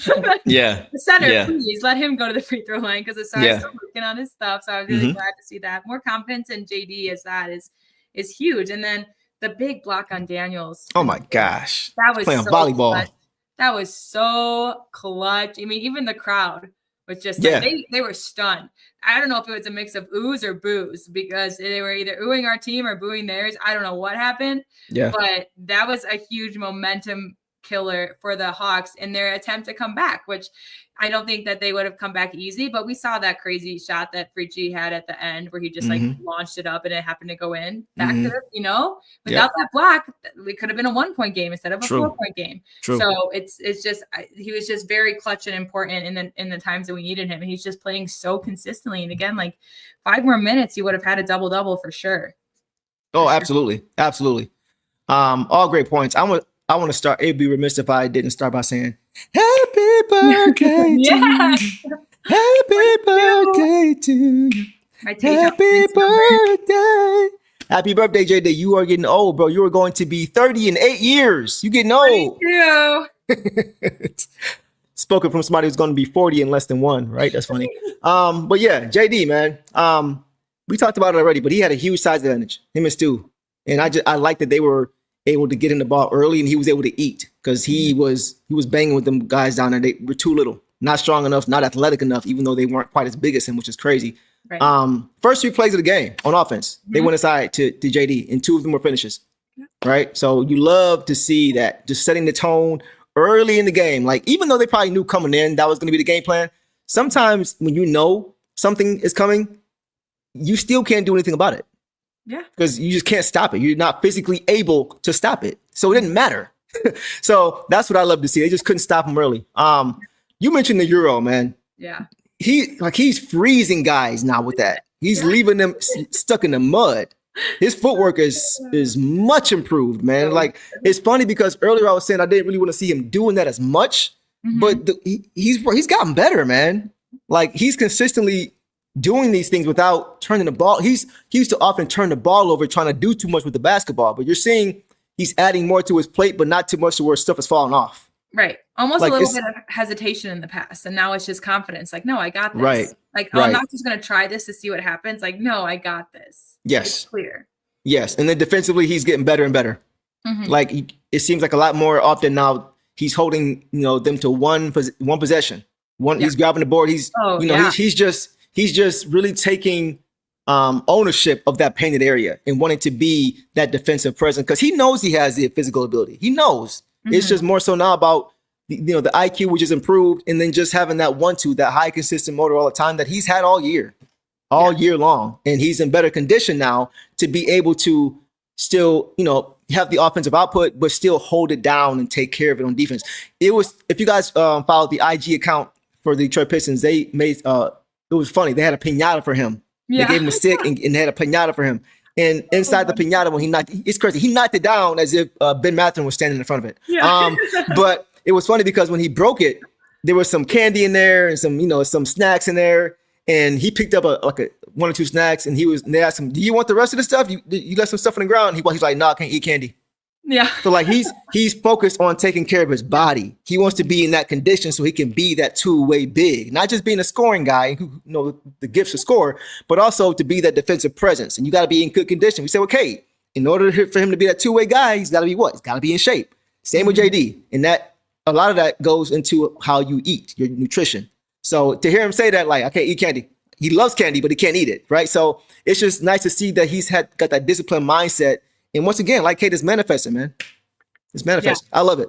No, and I mean, he just looks so good out there. And then we saw the Jenkins lob too. Like, I don't know, they just have they kids up their connection as well. So yeah, it's just nice to see that Duren's out there playing and it's not he doesn't need Cade and Cade doesn't need Duren. Like it's a team effort. So yep.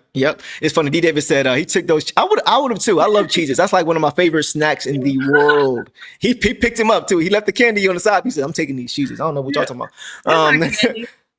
You're right. That was funny. Okay, guys. So great game from JD again, man. Okay, let's go to some reserves, guys, and then we will hit 1 or 2 more things, and then we'll call it a night. So we don't take too much of you guys' time. Y'all love it here anyway, right? But let's go ahead and go to the bench. So, guys, let's start with Ausar, who came off the bench tonight. So, Ausar, guys, in 23 minutes had 6 points on 3 of 5 shooting, 2 rebounds, 1 steal, 3 blocks in 23 minutes, like we mentioned. What did you see from Ausar in his first game back in over a week? He started a little slow. Just again with Ausar, sometimes it's just like the confidence. You can tell like if he's in his head a little bit in the game, and that's how I felt like he started. Yeah. 3 of 5 shooting is actually a great way to end compared to how he started. But I basically had a great play for every quarter. In the first quarter, he had that spin to the basket for the score, which was really pretty. In the second, he played great defense on Daniels. He did. Daniels had to give it up. In the third, he had the block on Crazy, and then that inbound takeaway right away to hit that basket in the third. I don't think the camera even got back in time. I looked down for a second, and they're like, "Oh, he scored. Okay." Yeah. And then at the end, the big defensive plays when we needed him. The steal at the end of the fourth, end of the basket, he ripped it away from, I don't know if it was Johnson or Daniels or Okongwu. I don't know who it was, but he just ripped it right away. Said, "This is mine." And then the big block on Jalen Johnson too. So he really just turned up his defensive effort, and that's what we need and want from him right now. He's coming off of injury. He didn't start. And I think, like I said, in the second half, they played more defensive-minded players. I think that's what JB was looking for in the rotation. So I think in the second half, they put him in just for defense, and he delivered. Yeah, for sure. I agree with that. It was an uneven game for me. Yeah. Watching him, it did look like he was off for about just him with Cade. You could see the rust was there. I think Ausar missed more games. I think Ausar missed 4 and Cade missed 3. So the rust was there. You could see it. He didn't look comfortable to me in offense. Yeah. Especially in that first half. He wasn't really moving well without the ball. Even when he had the ball, he was kind of pounding it. Didn't really know where to go, what action to kind of run and go to. I think part of that too is just not being put in the right position because you don't really want him trying to create anyway like that. Right. But it didn't look great. He was trying to go ISO at times. It just looked like he just didn't look comfortable to me early. It looked like he lost his footing on another possession and fell to the floor. Yeah. Had to just toss it above his head. Just didn't really have his footing. And one more thing too, defensively, he blew a help side box out. The help side again. Jenkins was on him for that. Yes, right. And it looked very similar to what JD was getting on him about. So it wasn't just a JD thing. Like JD was just going off like, this is what you have to do, right? And that's where he has to be position wise. And he kind of missed that. He kind of botched that again. So it was nice to see that DJ also got on him too. Like, but sorry, knew he said, in a nice way. He immediately not. He was like, "Hey, dude, that was your cover," and he said, "Yeah." Yeah, exactly. So he knew it. So I'm not even really mad about that. It just seemed like he wasn't really able to really get into a rhythm on either end until the end of the game. But like we said, it was the first game back, so I'm not going to overreact. Right. He didn't have a great game, but he did some really good things when we needed it, and I think he'll bounce back as he continues to play more. Yeah. It's just that their first game coming back is not easy. So. And that's what I've talked about. That's been my criticism of him this season. So like he'll have a game where it's like not confident, then he'll have a confident, then a not confident, then a confident. Like it's just almost inconsistent game to game. Yeah. It's just like Ausar, like like we know what you can do and you know what you can do. Just follow it up, follow through. Yeah. And he almost seems surprised sometimes that plays don't go his way.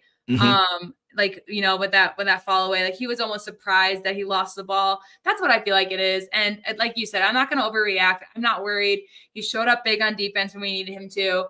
His offense will follow. I think we talked about it, like him being a ball handler was a push this offseason, him being offensive, more like the jump shot was more pushed, but clearly he thrives better off of transition, which starts at the defense. It starts with his steals. It starts with his blocks. Like that's when he can really get it going. Mm-hmm. So yeah, I agree with you. And I'm not worried, and he's going to be good. I think he just needs to build. Again, this was another, he had up and down games, started to feel a groove, got injured. Now he's been out. Some guys are just a little bit slower when they come back. That's true. It's just the way they are. And he's still young, and, it might be different in different circumstances, but I look forward. I think him playing tonight was also big in terms of a break coming up, and then us having the Bucks on Saturday. I think that he needed to get some time. Mm-hmm. Now he can, approach that, because the Bucks, they're going to be without Giannis. We found out, but they're still they're a fast team. They're a team that we need to play defense on, and so that's what we need from him on Saturday. So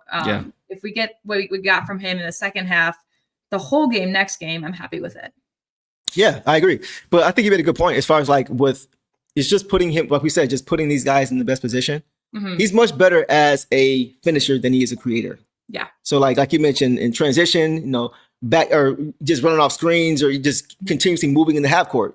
Yeah. Or even DHO, just catching it. If he can get downhill towards the rim, he's great. Yes. And that's when he's at his best. And that's when I think, that's why it's tough for him when he catches the ball, with 10 seconds left and there's not really much going on. There's no action. He's kind of the fourth option. He's like, all right, okay, let me try, and that's not his game. So it's not fair to him to really criticize that, because he's not there yet in his progression.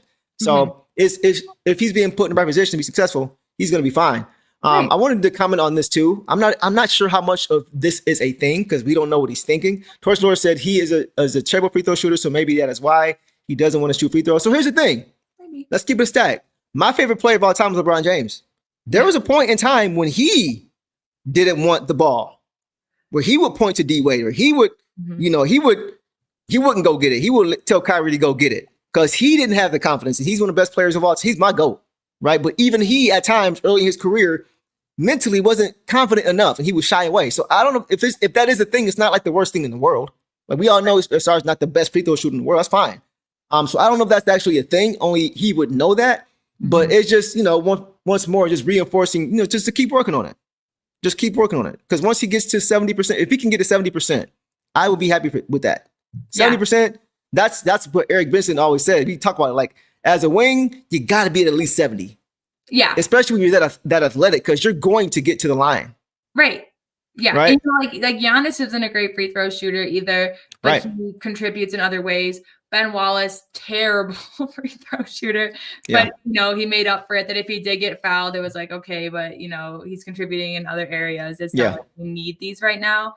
And Ausar, I see it improving, but we talked about it. I think just with his right now, it's just focus on defense and it will come. There's no rush. There's nothing, and especially, and I think that they're learning that now as a team, just especially with what we've seen from this depth that we weren't going to see. It's like, okay, there's no rush to get his offense involved, because we have these other offense contributors that if Ausar just focuses on what he does best, which is like 3 blocks tonight, that's crazy. Yeah. Coming off the bench and having 3 blocks, that's awesome. Yeah, that's great. That's great. I mean, 3 blocks is just hard for any guy to do.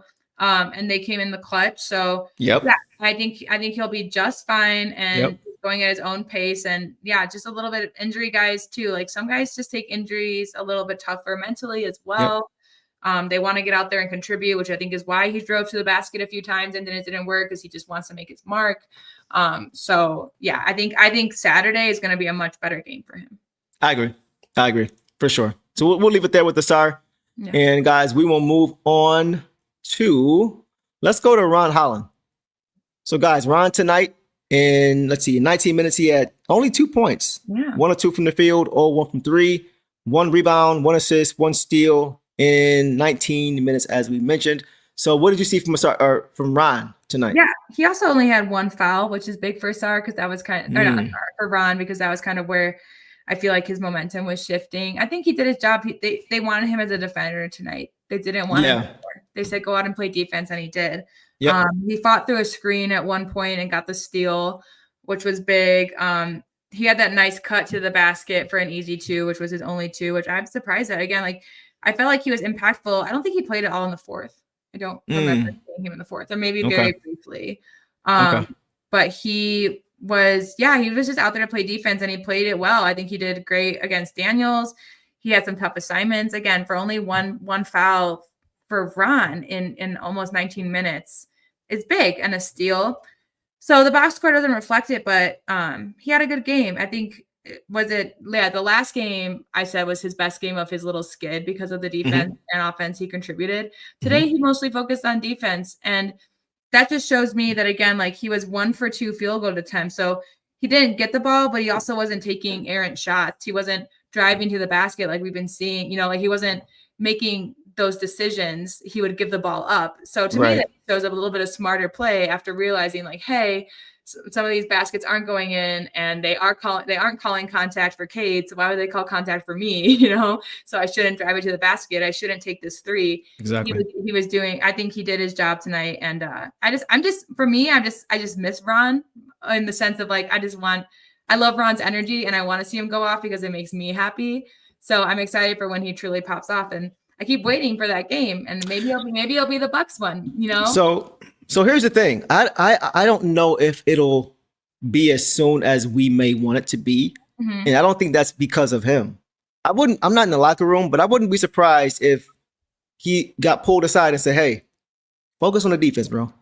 Yeah. Become that defensive clamper. Because he only took 2 shots. Right, exactly. So it's not like he just missed a bunch of shots and he's just slumping because he's just can't throw it in the ocean.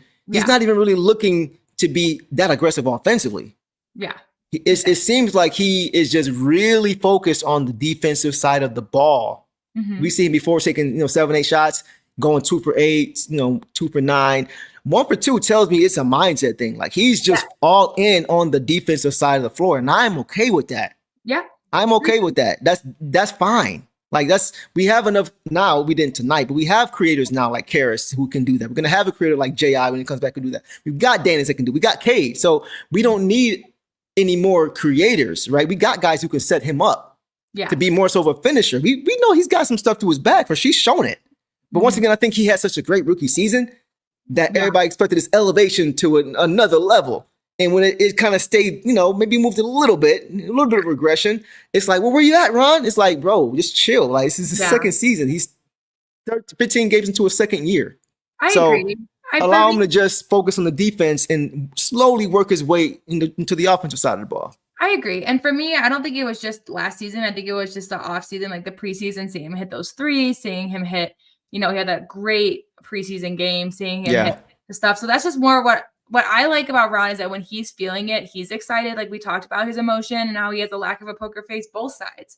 And so that's mostly what I miss, is because I want Ron to get a breakaway dunk because I love how it pumps up the crowd, how it pumps up the bench, how it gets everybody involved. That's what I miss from him. But obviously I agree with you in terms of the defense. And again, mindset thing, and just very smart to have a 1 for 2 shooting game where you play 20 minutes after a few games where you made questionable offensive decisions. That's maturity. Yeah. Young guy. This is a mature game from Ron Holland to go out there and do what he needed to do for the team. Yeah, I mean, like that just goes to show his character because he's not pouting. Right. He's not on the bench. He's not on the side when they're in the huddle. Like he wants to do whatever he can to help this team win. Yeah. So if that means he got to take a little bit of a backseat offensively and be more the focal point defensively, he's going to do that. Yeah. And we're winning games. So, there really isn't a reason for anybody to be upset with their role right now because it's working. It's working. If it ain't broke, don't fix it. Heisenberg says the previous 2 games, he seemed to be trying to force the issue offensively at times. Yes. This game, it looked like he made a conscious decision to just take what they gave. Yes, this game and last game. Right? That's what you said last game. That's what you said last game. He let it come to him. Yes. So like open shot, that doesn't mean open shot, you pass it up. Like if it's there, you take it. You just don't force the issue, right? Because you have other guys who can set the table a little bit better, right? They've been doing a little longer, right? So I am perfectly fine with where he's at. Yeah. I have no issue with it because it's not like he hurt us. Like a few of you guys mentioned, he didn't hurt us. And that's the thing. It wasn't turnovers where he was out of control or losing the ball or trying to do too much because he just wants to help the team win. No, he's just taking what's there. And defensively, he's in your face. So I'm cool with that. I'm perfectly fine with that. So solid game from Ron for me. Yep. All right, guys, let's go ahead and keep it moving. Let's go to Javonte. Let's go to one of your favorites. Yes. And he's become one of my favorites too. I ain't gonna hold you the way he's playing. Oh my Lord. All right, guys, Javonte Green tonight finished with 9 points on 3-5 shooting, 1 of 3 from 3, 2 from the free throw line, 3 boards, 1 assist, 2 turnovers, 2 steals, no fouls. Boss got me on the fouls now. No fouls in 28 minutes. Impressive. So, boss, take off on Javonte Green. Go Green. I didn't even see his no fouls yet. That's incredible. He had the highest plus minus rating, 14. Javonte did. Wow. Okay, so there was one play that really stuck out to me because in the second, or I think at the end of the first, he turned it over under the basket. He bounced pass to this handsy team. And then he had a smart decision where after that turnover, Cade threw him the ball and he knew that there were 2 defenders behind him. So instead of putting it on the floor and turning around or trying anything, he just threw it back out. He gave it up. And then the next possession, he had a great assist to Cade after that transition. A transition takeaway. It resulted in a Cade foul, but I just for some reason that just stuck out to me because he just made that crucial mistake. The next time he was given the ball, he didn't try anything. He was right under the rim, but he knew there were defenders behind him. He didn't dribble it back. He just immediately passed it back out. That was the right call. Cade threw it down to him so he could turn. He's like, get it in the paint, and Javonte was like, nah, I can't because this will result in a turnover. That's just smart. He forced the jump ball in the fourth, which was big, which led to the Daniss ISO dunk. And then the defense forced a shot clock violation at the next possession. He had a basket in the first. He had the hustle steal at the end of the second. It just seems like he really comes up when we need him time-wise or when they're going on a run again. He's just kind of the guy who shifts it or keeps it from going. Yeah. His defense and then just some of the plays, he made a mistake. That's just all I ask of these guys is when you make a mistake to just quickly learn from it. And it's just so apparent. And so next play. He was one of the guys, and I mentioned the word before, but intentional. He was one of the guys that was intentionally playing. Everything looked so clean, so right. It looked like I would say the first to the third, especially the fourth kind of went off the rails because they were getting hot out there on offense. The Hawks kind of throwing wild stuff that happened to go in. But we just looked like the plays that we were running were exactly ending up how we wanted them to. That's my biggest thing from the first of the year when I was like, I just don't even when we were winning and by game 5 or 6, I was just I just feel like we're not us yet. We just don't look connected. Tonight we looked 100% connected all across the board with some of our starters back in, with some of the guys we've called upon. Just to have that connection immediately is awesome. It's great. Incredible. It's again, it goes to the coaching staff of we're training these guys at the same level, despite the number of minutes they may or may not have. Right. Exactly. All on the same page.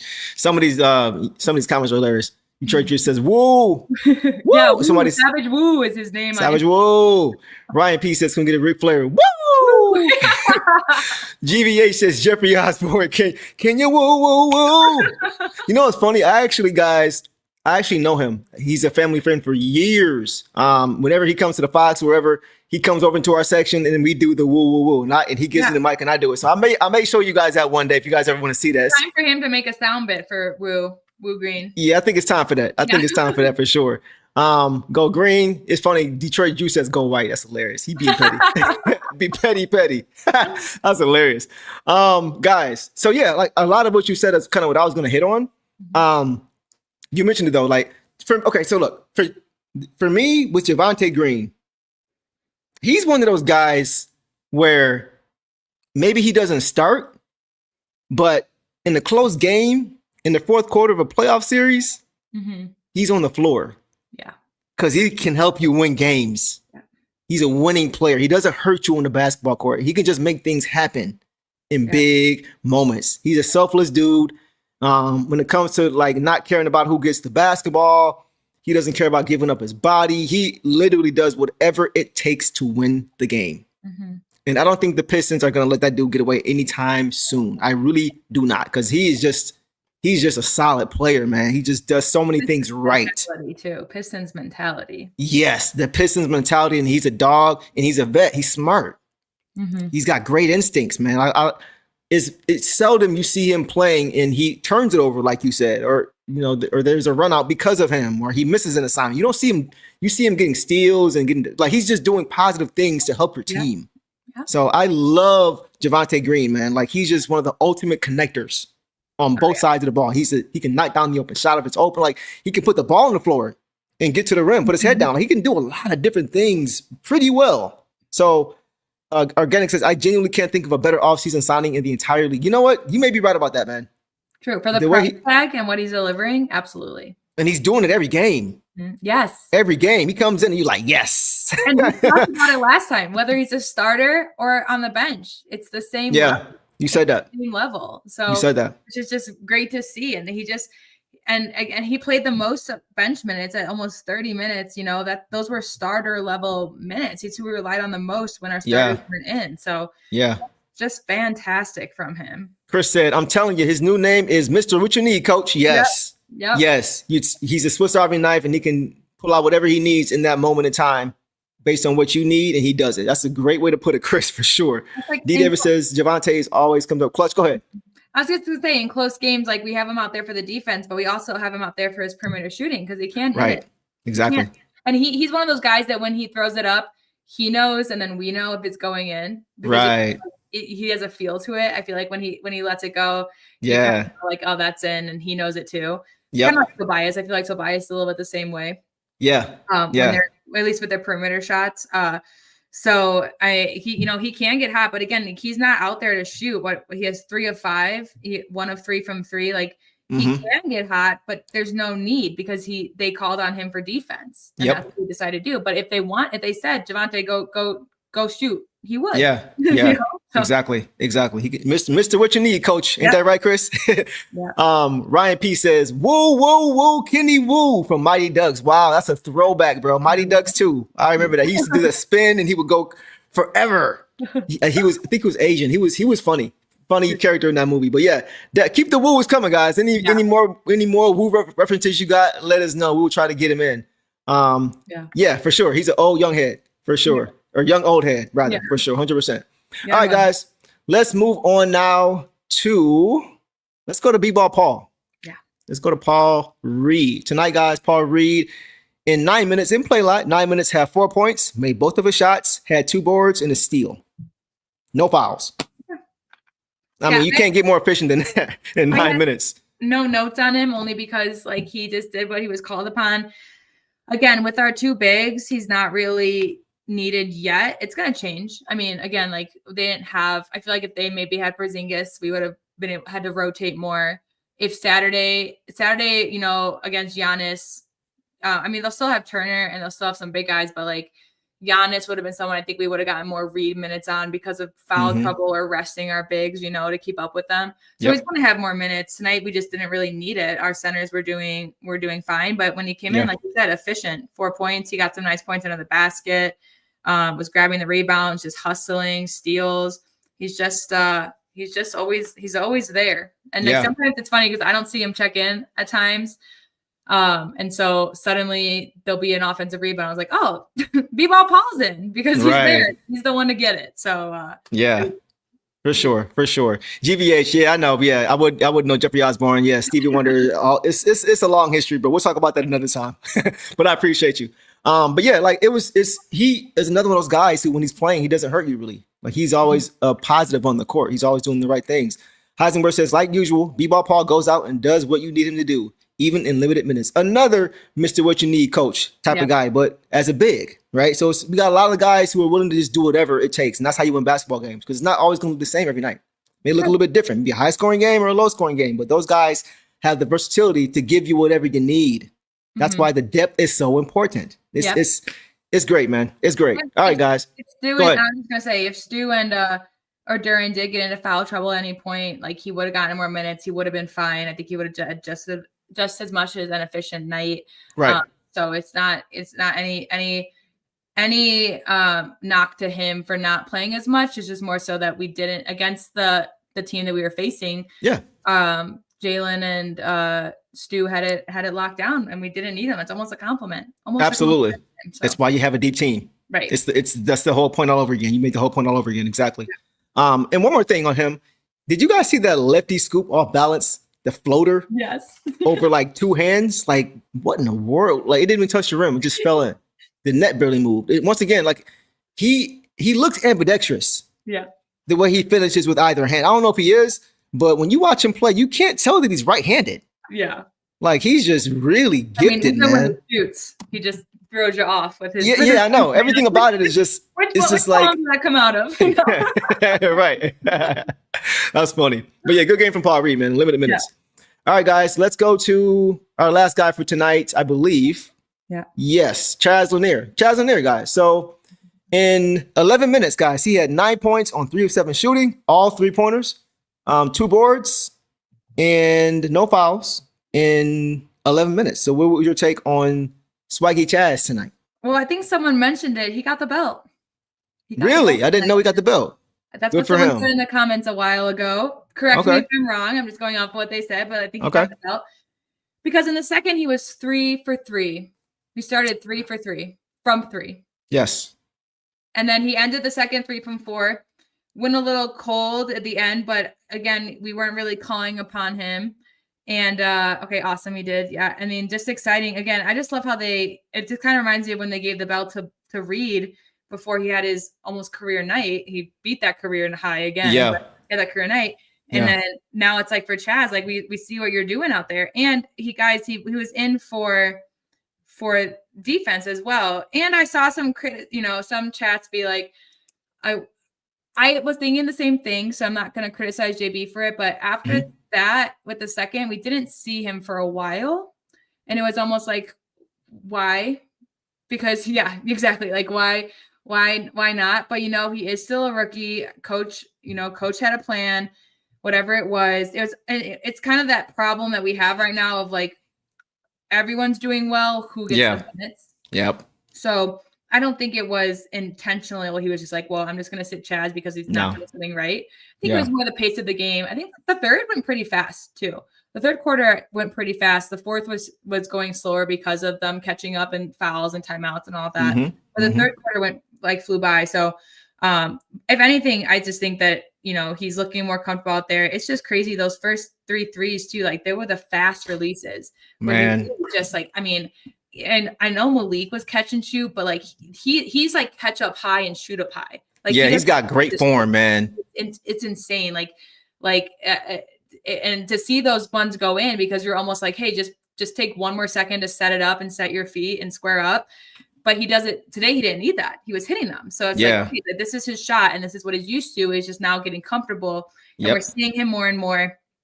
I think we're still going to see him more in upcoming games. And again, I don't think I wish we saw more of him after he was hot. But at the same time, again, kind of just the problem of like, well, who would I pull right now? Because they're all kind of doing great. So, yeah. I mean, it's like we said before, there's only so many minutes to go around. It's a good problem to have as a coach. Yeah. It's just like you got so many options, and sometimes you're going to get squeezed. I would have liked to see him play more because he's so young. Because he can use the reps and because he was playing well, I'm like, let him go. Yeah. That's what I was thinking. You know, but like once again, I like that he knows who he is. He took 7 shots and they were all threes. That doesn't mean every game is going to be that way, but once again, he knows what he's out there to do. It's what we were saying about Duncan Robinson. Like, you're out there to shoot, get those shots up. He ain't got that problem. If he's open, he's going to shoot it. And I forgot Coach before. It was a few weeks ago, or maybe a month ago or so. But Coach said something like he's the kind of guy that can score 30 points very, very quickly in a quarter or something like that. And I believe him. It's kind of like that Klay Thompson effect, where once he gets into a rhythm, watch out, because he's got the supreme confidence, and he's got such a quick release, and he's got great form, great balance on the shot. It just looks good. So as he gets more and more comfortable, like with Duncan, once coming off those screens, those curls, and he's got any daylight, I could see him catching a heater pretty quickly winning these games. And that's what, Ryan mentioned here. Chaz will be a fun addition. He's also sneaky with his long arms. Got a lot of pokeaways. Yeah, he had a couple pokeaways that went out of bounds. Agreed. Not on the stat sheet as steals, but he had a couple that went right out of bounds to, make them set up again, deflect. And 2 rebounds, too, just shows that, he's shooting on the perimeter, but he's defending in the paint. Because that's how you get the rebounds. Right, exactly. So he's doing what it's asked of him. I think he's looking more comfortable. Him and Daniss seem to have a really good vibe. I feel like the last few games they've been really just feeding off of each other as well. He just seems happy to be out there. He doesn't look as confused. And I talked about his first game that he played with us. I don't know if it was the first of the season or like game 2 or 3, but I just remember being like, he's not moving. He's just kind of staying in the spot. And now it's almost like, okay, like you don't notice him until he has the ball in his hand because he's shooting. He's not stalling anything. And like you've said multiple times, no one that we put out there tonight has hurt us in what they're doing. Like no one has slowed us down in what they're doing. So for Chaz to do that in 11 minutes, hit go 3 for 3 for his first 3 shots, get the rebounds, get the pokeaways. No fouls. I mean, just great. And the 7 attempts. I like the 7 attempts. Yeah. The same way I like the 9 attempts from Duncan. Like, you're out there to shoot, bro. Be aggressive. Make like Eric always says, make the defense move. Yeah. Make them close out to you. Be a threat. They know you're a good shooter. Remind them of that. Get them up. Yeah. Right? That's how you keep that confidence and keep that rhythm, regardless if they go down or not. So, yeah, I love it. I love it, man. He missed the last 4, made the first 3. Who cares? Just get into a rhythm, get comfortable, keep getting them up. It's only going to get better because you're a great shooter. So I agree. Totally agree. Organic says, I was startled by how fast Chaz went hauling ass down the court on defense on a potential pass. Yeah. Like we always say, Tennessee, man, that was demanded of him. He had to play D2. So it's just good to see that he's buying in, and it didn't take much because that's where he came from. So it's good to see that too. Yeah. All right, guys. That's all we have as far as the box scores. So yeah, great game overall from this team, man. It got a little spooky down the stretch, but they pulled it together and they got it done. And you know what? I was kind of thinking about, how they've been kind of going on these runs, letting guys go on these runs. But I mean, all these teams are hungry guys. They're NBA teams. So you would expect them to. Yep. And how we've had to keep it close. And it just makes me think of the Bulls game when we all kind of questioned JB's decision not to call a timeout during a Bulls run. And I feel like he's calling them more now, all this stuff. But I think it's just really set our guys up for success to be like, no, we pulled ourselves out of worse. Like, we know that we can do this. And they're turning into a team that can close. Well, not turning into, they are a team that can close. They were turning into it last year. Now they are the team that can close, which is why, it got spooky at times, but I kind of had no doubt that we wouldn't pull away with this one. Because of how everyone contributes and how they all, you can kind of trust everyone. Like, okay, if Cade's not making a shot, then we can trust Daniss. And we can trust Daniss to make the right decision to get it to Javonte. And we can trust Javonte to make the right decision to get it out to Duncan. We can trust guys to make the right decision to get the team ahead. So I just thought back to that moment when we were all like, oh my God, what are you doing? And ever since then, they have gone on runs and they've been able to pull themselves out of it with a timeout or with not. And it's just those kind of games. Again, the blowouts are fun. The blowouts are what we have yet to have like a super duper blowout with super garbage time for everybody. But these runs, preventing these runs and making sure that we stay ahead. We led the whole way. We were never behind, guys. They came within 1 at one point, but we never gave them the lead. It's just such a good confidence booster for these guys that are just getting their first taste of the NBA. Absolutely. Yeah, and like you mentioned how, as far as putting games away and keeping them away, that's part of the growing pains. Right. It's common for young teams at times to let their foot off the gas a little bit, get a little bit bored, but it'll get to a point where once you go through the growing pains, you'll get past them. That's just naturally what it is. Ryan, this is exactly what I wanted to talk to you guys about. I'm so glad you mentioned this. It's like you're in my head, bro. So listen, guys, and we gotta have a conversation about this, and then we can end the night. Yeah. All right, y'all. So this exact thing is what I have been thinking about the last couple of days, more and more with each passing day, because we're winning more and more games with every other day, basically. Yeah. So right now, guys, the Pistons are 13-2 through 15 games, which is good enough for the best record in the Eastern Conference, right? Mm-hmm. But the question that I've been asking myself as this winning streak continues to grow is, how many games could the Pistons actually win this year? I know it's early. I get it. I know a ton can happen, but you guys know that, like, I'm always looking ahead. I'm always thinking ahead, projecting ahead, right? So before the season, I personally, boss, had the Pistons winning 50 games. What was your prediction before the season started? Yeah, I said 52 as my highest, but my reality was 48. Okay, 48. Okay, cool. So barring anything catastrophic, knock on wood, right? They're going to surpass that. They are. They've shown that they can win despite guys dealing with injuries because of their depth. We have one of the deepest, if not the deepest team in the league right now. But let's go a step further, right? The Pistons' all-time regular season record came in 2006 when they finished with a record of 64-18.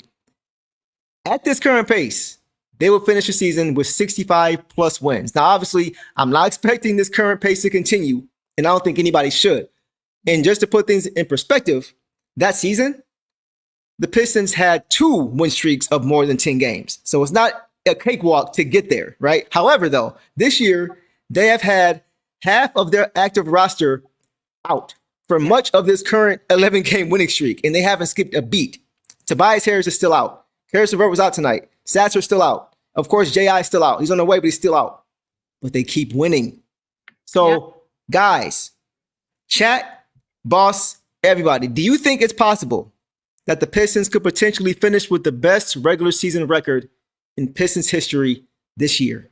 Chat, let me know. Well, boss, what do you think? Can you tell me what is the current best wins in a season for the Pistons? For right now, it's 64-18. Okay. Is the all-time best. Ooh. You know what? I'm going to say yes because, and this is because, guys, our next few games are Bucks, Pacers, Celtics, Magic, Heat, Hawks. Mm-hmm. Again, all East. The second half of the season is going to be a lot of West.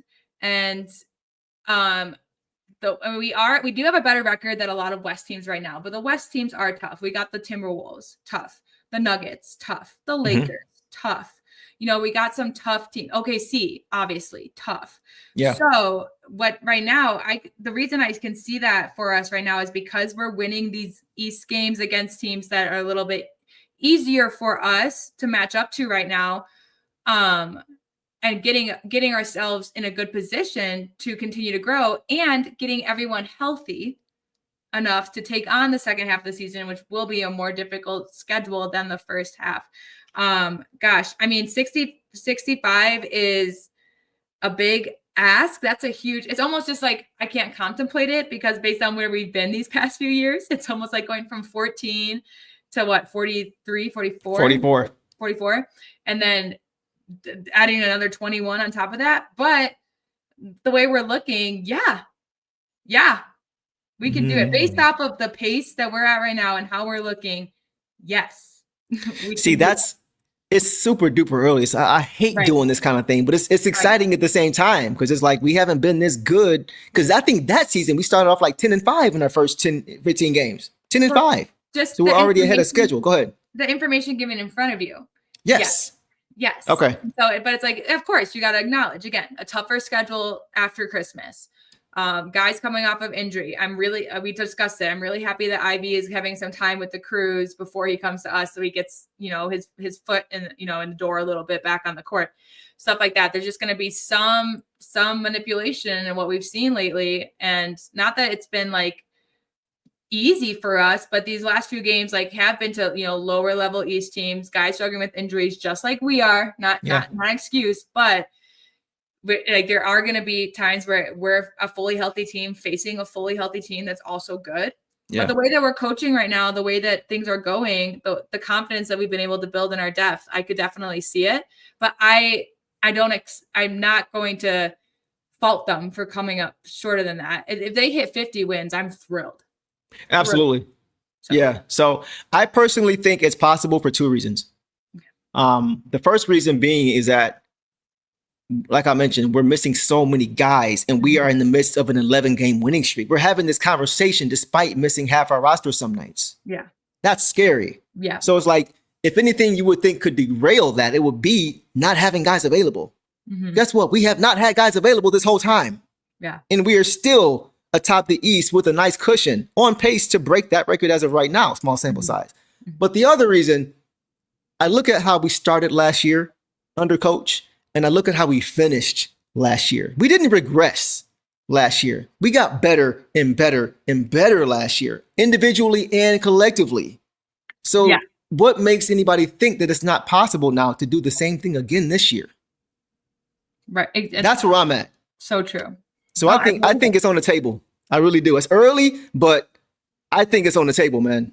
But I'll be happy with, like Torch says, happy if we get to early 50 or mid 50s. I'm cool with that. Even if we just get 50, I'll still be okay with that. Right. But if we get to the 60s, I mean, it's not off the table at all, man. I really could see it. I'm gonna say it now that I really think it's possible. These guys are surprising me. I mean, obviously these past few games, like I know what they're capable of. I know what they can do, but we've seen our team even last year, like we fell to like teams like the Wizards, the Hornets late in the season where it's like, well, we're better, you know? So it's almost like, I know what this team can do, but they keep surprising me by just keeping this going. Like at some point I'm just like, and we talked about it today, like I wouldn't even be mad at a loss today against the Hawks because of what we've done, what we've missed, what these guys are going through, the type of team the Hawks are. But then they just give us another win. And it's just like, it's not that I don't believe in them. It's just more just like, how are you doing this? How are you maintaining win streaks? They don't happen in the NBA a lot because they're not sustainable. And right now we're sustaining with guys out. We had Cade and Ausar back, limited Ausar, even limited Cade to a point, like we talked about, based on what we know Cade can do. But we're sustaining it, and it's exciting. And just on top of that, I just want to mention, because now, there's all these trade talks going around with who, and, some guys have raised their stocks and stuff. And even Greg Kelser, for everyone out there that wants to trade, Greg Kelser had a quote at the end of the game. He said, I wouldn't trade any of these guys right now because the cohesiveness is important. Because you can think of teams, guys, like Russell Westbrook, Kevin Durant, James Harden. You're looking at that team, you're like, that's an NBA championship team, right? Well, it wasn't. It wasn't, because something wasn't cohesive in that. And right now, the cohesiveness is what's the argument for making no moves this season. There should be no reason. And the only reason we made a move last year with Schroeder is because of an injury. So it's like almost like Trey Jim will just take this as it happens. But I think just to hear that from a guy who has been with the Pistons, like Kelser, who has seen what they have gone through season after season, to just hear no moves is big. And I think that's what people should just realize. And I truly do think that's the mindset. And so I understand being like, maybe get rid of these weak links or anything, but there really aren't any weak links right now. There's guys that are injured that haven't been able to have their shot at also coming in out and having sustainable games.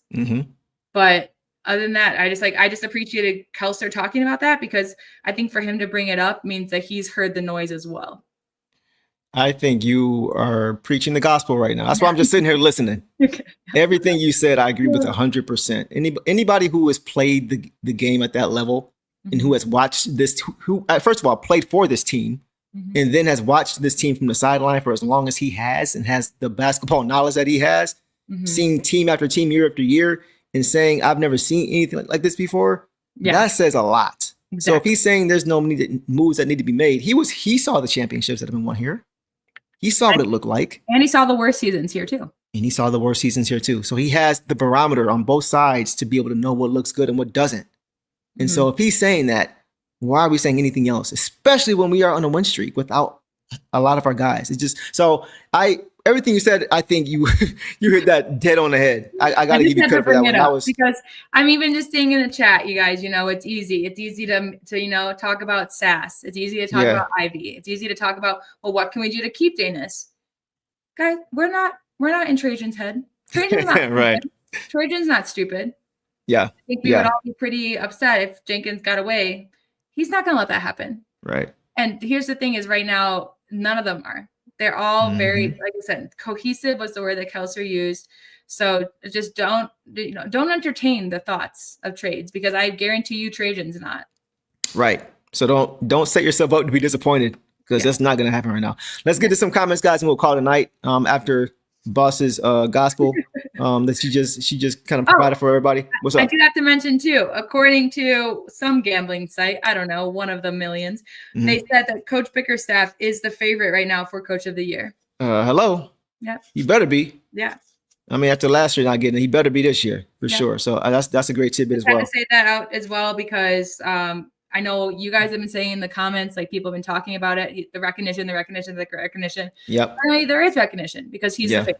So yeah, he's kicking the door down now. Like he can't be denied or ignored anymore. Like, you know what I mean? So I'm happy for him. Sure. And doing it the way he's doing it, like, come on, bro. Like, yeah. So I think if he keeps this up or even just maintains, it's in the bag for him and he deserves it. All right, guys, few comments. Organic says it win 16 in a row, play Blast. That's for sure. I got you. Mega Hustler said, I heard LCA play Smooth Operator from Sade one time. Okay. Smooth Operator. Yeah, for sure. Jalen says 60 wins. Happy with early 50s, says Torch Lord. 60 balls on the table, says Organic for sure. Early 50s in the championship. So when we won the last championship, we were 54-28. So that's definitely on the table for sure. I could see it. We don't need to get there to win the championship, but we'll see. Go ahead. I will say that is a good record for a defensive minded team. Because sometimes offenses do outplay you, or if your offense isn't matching what your defense is outputting, then that happens. Yeah. But as long as we're sustaining our defense, even if when we lose, like I've talked about, as long as our whatever loss ends this streak, it has to be an effort one, like we gave it our all and we lost kind of thing. So that's a good record for a defensive minded team. That's not, like the Warriors or not even the Warriors, the Celtics, I'll say as an example, that were just, amazingly talented behind the perimeter. That's an offense. Right. Yeah, exactly. Right. 100%. High power team. Reminds me of the Cavs last year, who kind of lost their defensive identity and had a great record in the regular season and kind of.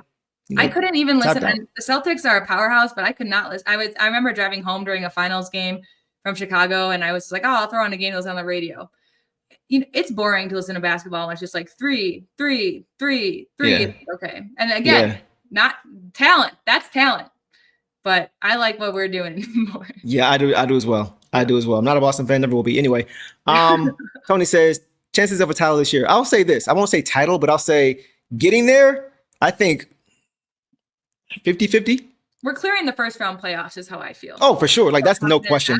No question. And then it's playoff basketball, which is different. Yeah. We had a taste of. We heard Cade talk about what he wants to improve in himself as a playoff team. But I think we clear the first round easy. I think we clear the second round relatively easy. Like so we can make it to the conference finals then. Yes. I think that's my bar. Like I not saying that's the floor, but like I think we can realistically get to the conference final because we're deep. Like your star is not always going to have it going every night. Yeah. And when you're only playing 7 games, each one is critical. So who's going to step up and be the unsung hero? Who's going to be the Vinnie Johnson? Who's going to be the Corliss Williamson? Who's going to be that guy when you need him when the offense is stuck in the mud or you need a defensive stop? The Lindsey Javonte Green. Right. Lindsey Hunter, Mike James, Okoro, go get a bucket. Like who's going to be the guy in game 3, in game 5 on the road? Like who's going to be that guy? So we have a ton of guys who can be that guy. And that's why I'm like, the other teams don't have that. Yeah. Not 1 to 12. And they don't. And I'll just say real quick, I know we got to go, guys, but I mean, like the last game we talked about, like our bench is clear. Like our when we have to bring in our bench now, it's almost just like I feel bad for the other bench because our bench can now match their starters. Yep. 100%. Well said. We'll end it right there. Yeah. We'll end it right there, guys.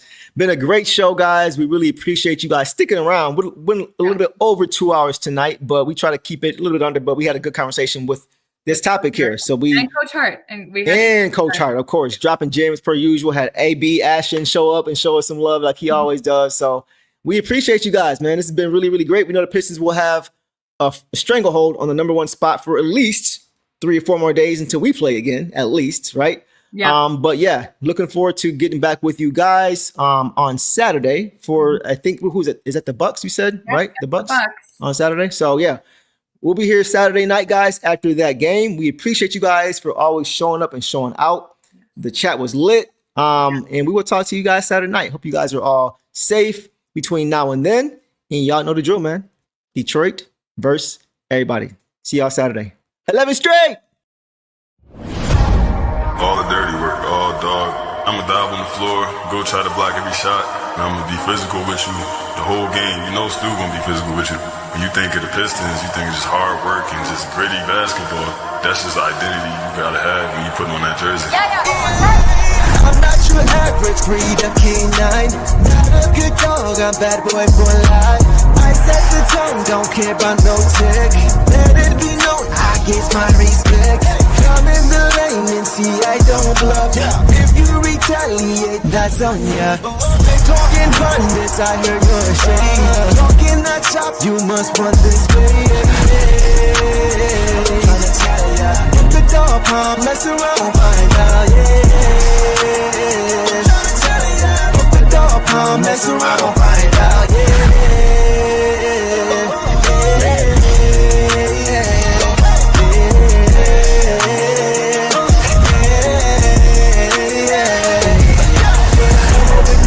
For some barbecue sauce, boy, you better cough a hill, cause I'm like that. When you're ready for some barbecue sauce, boy, you better cough a hill, cause I'm like that.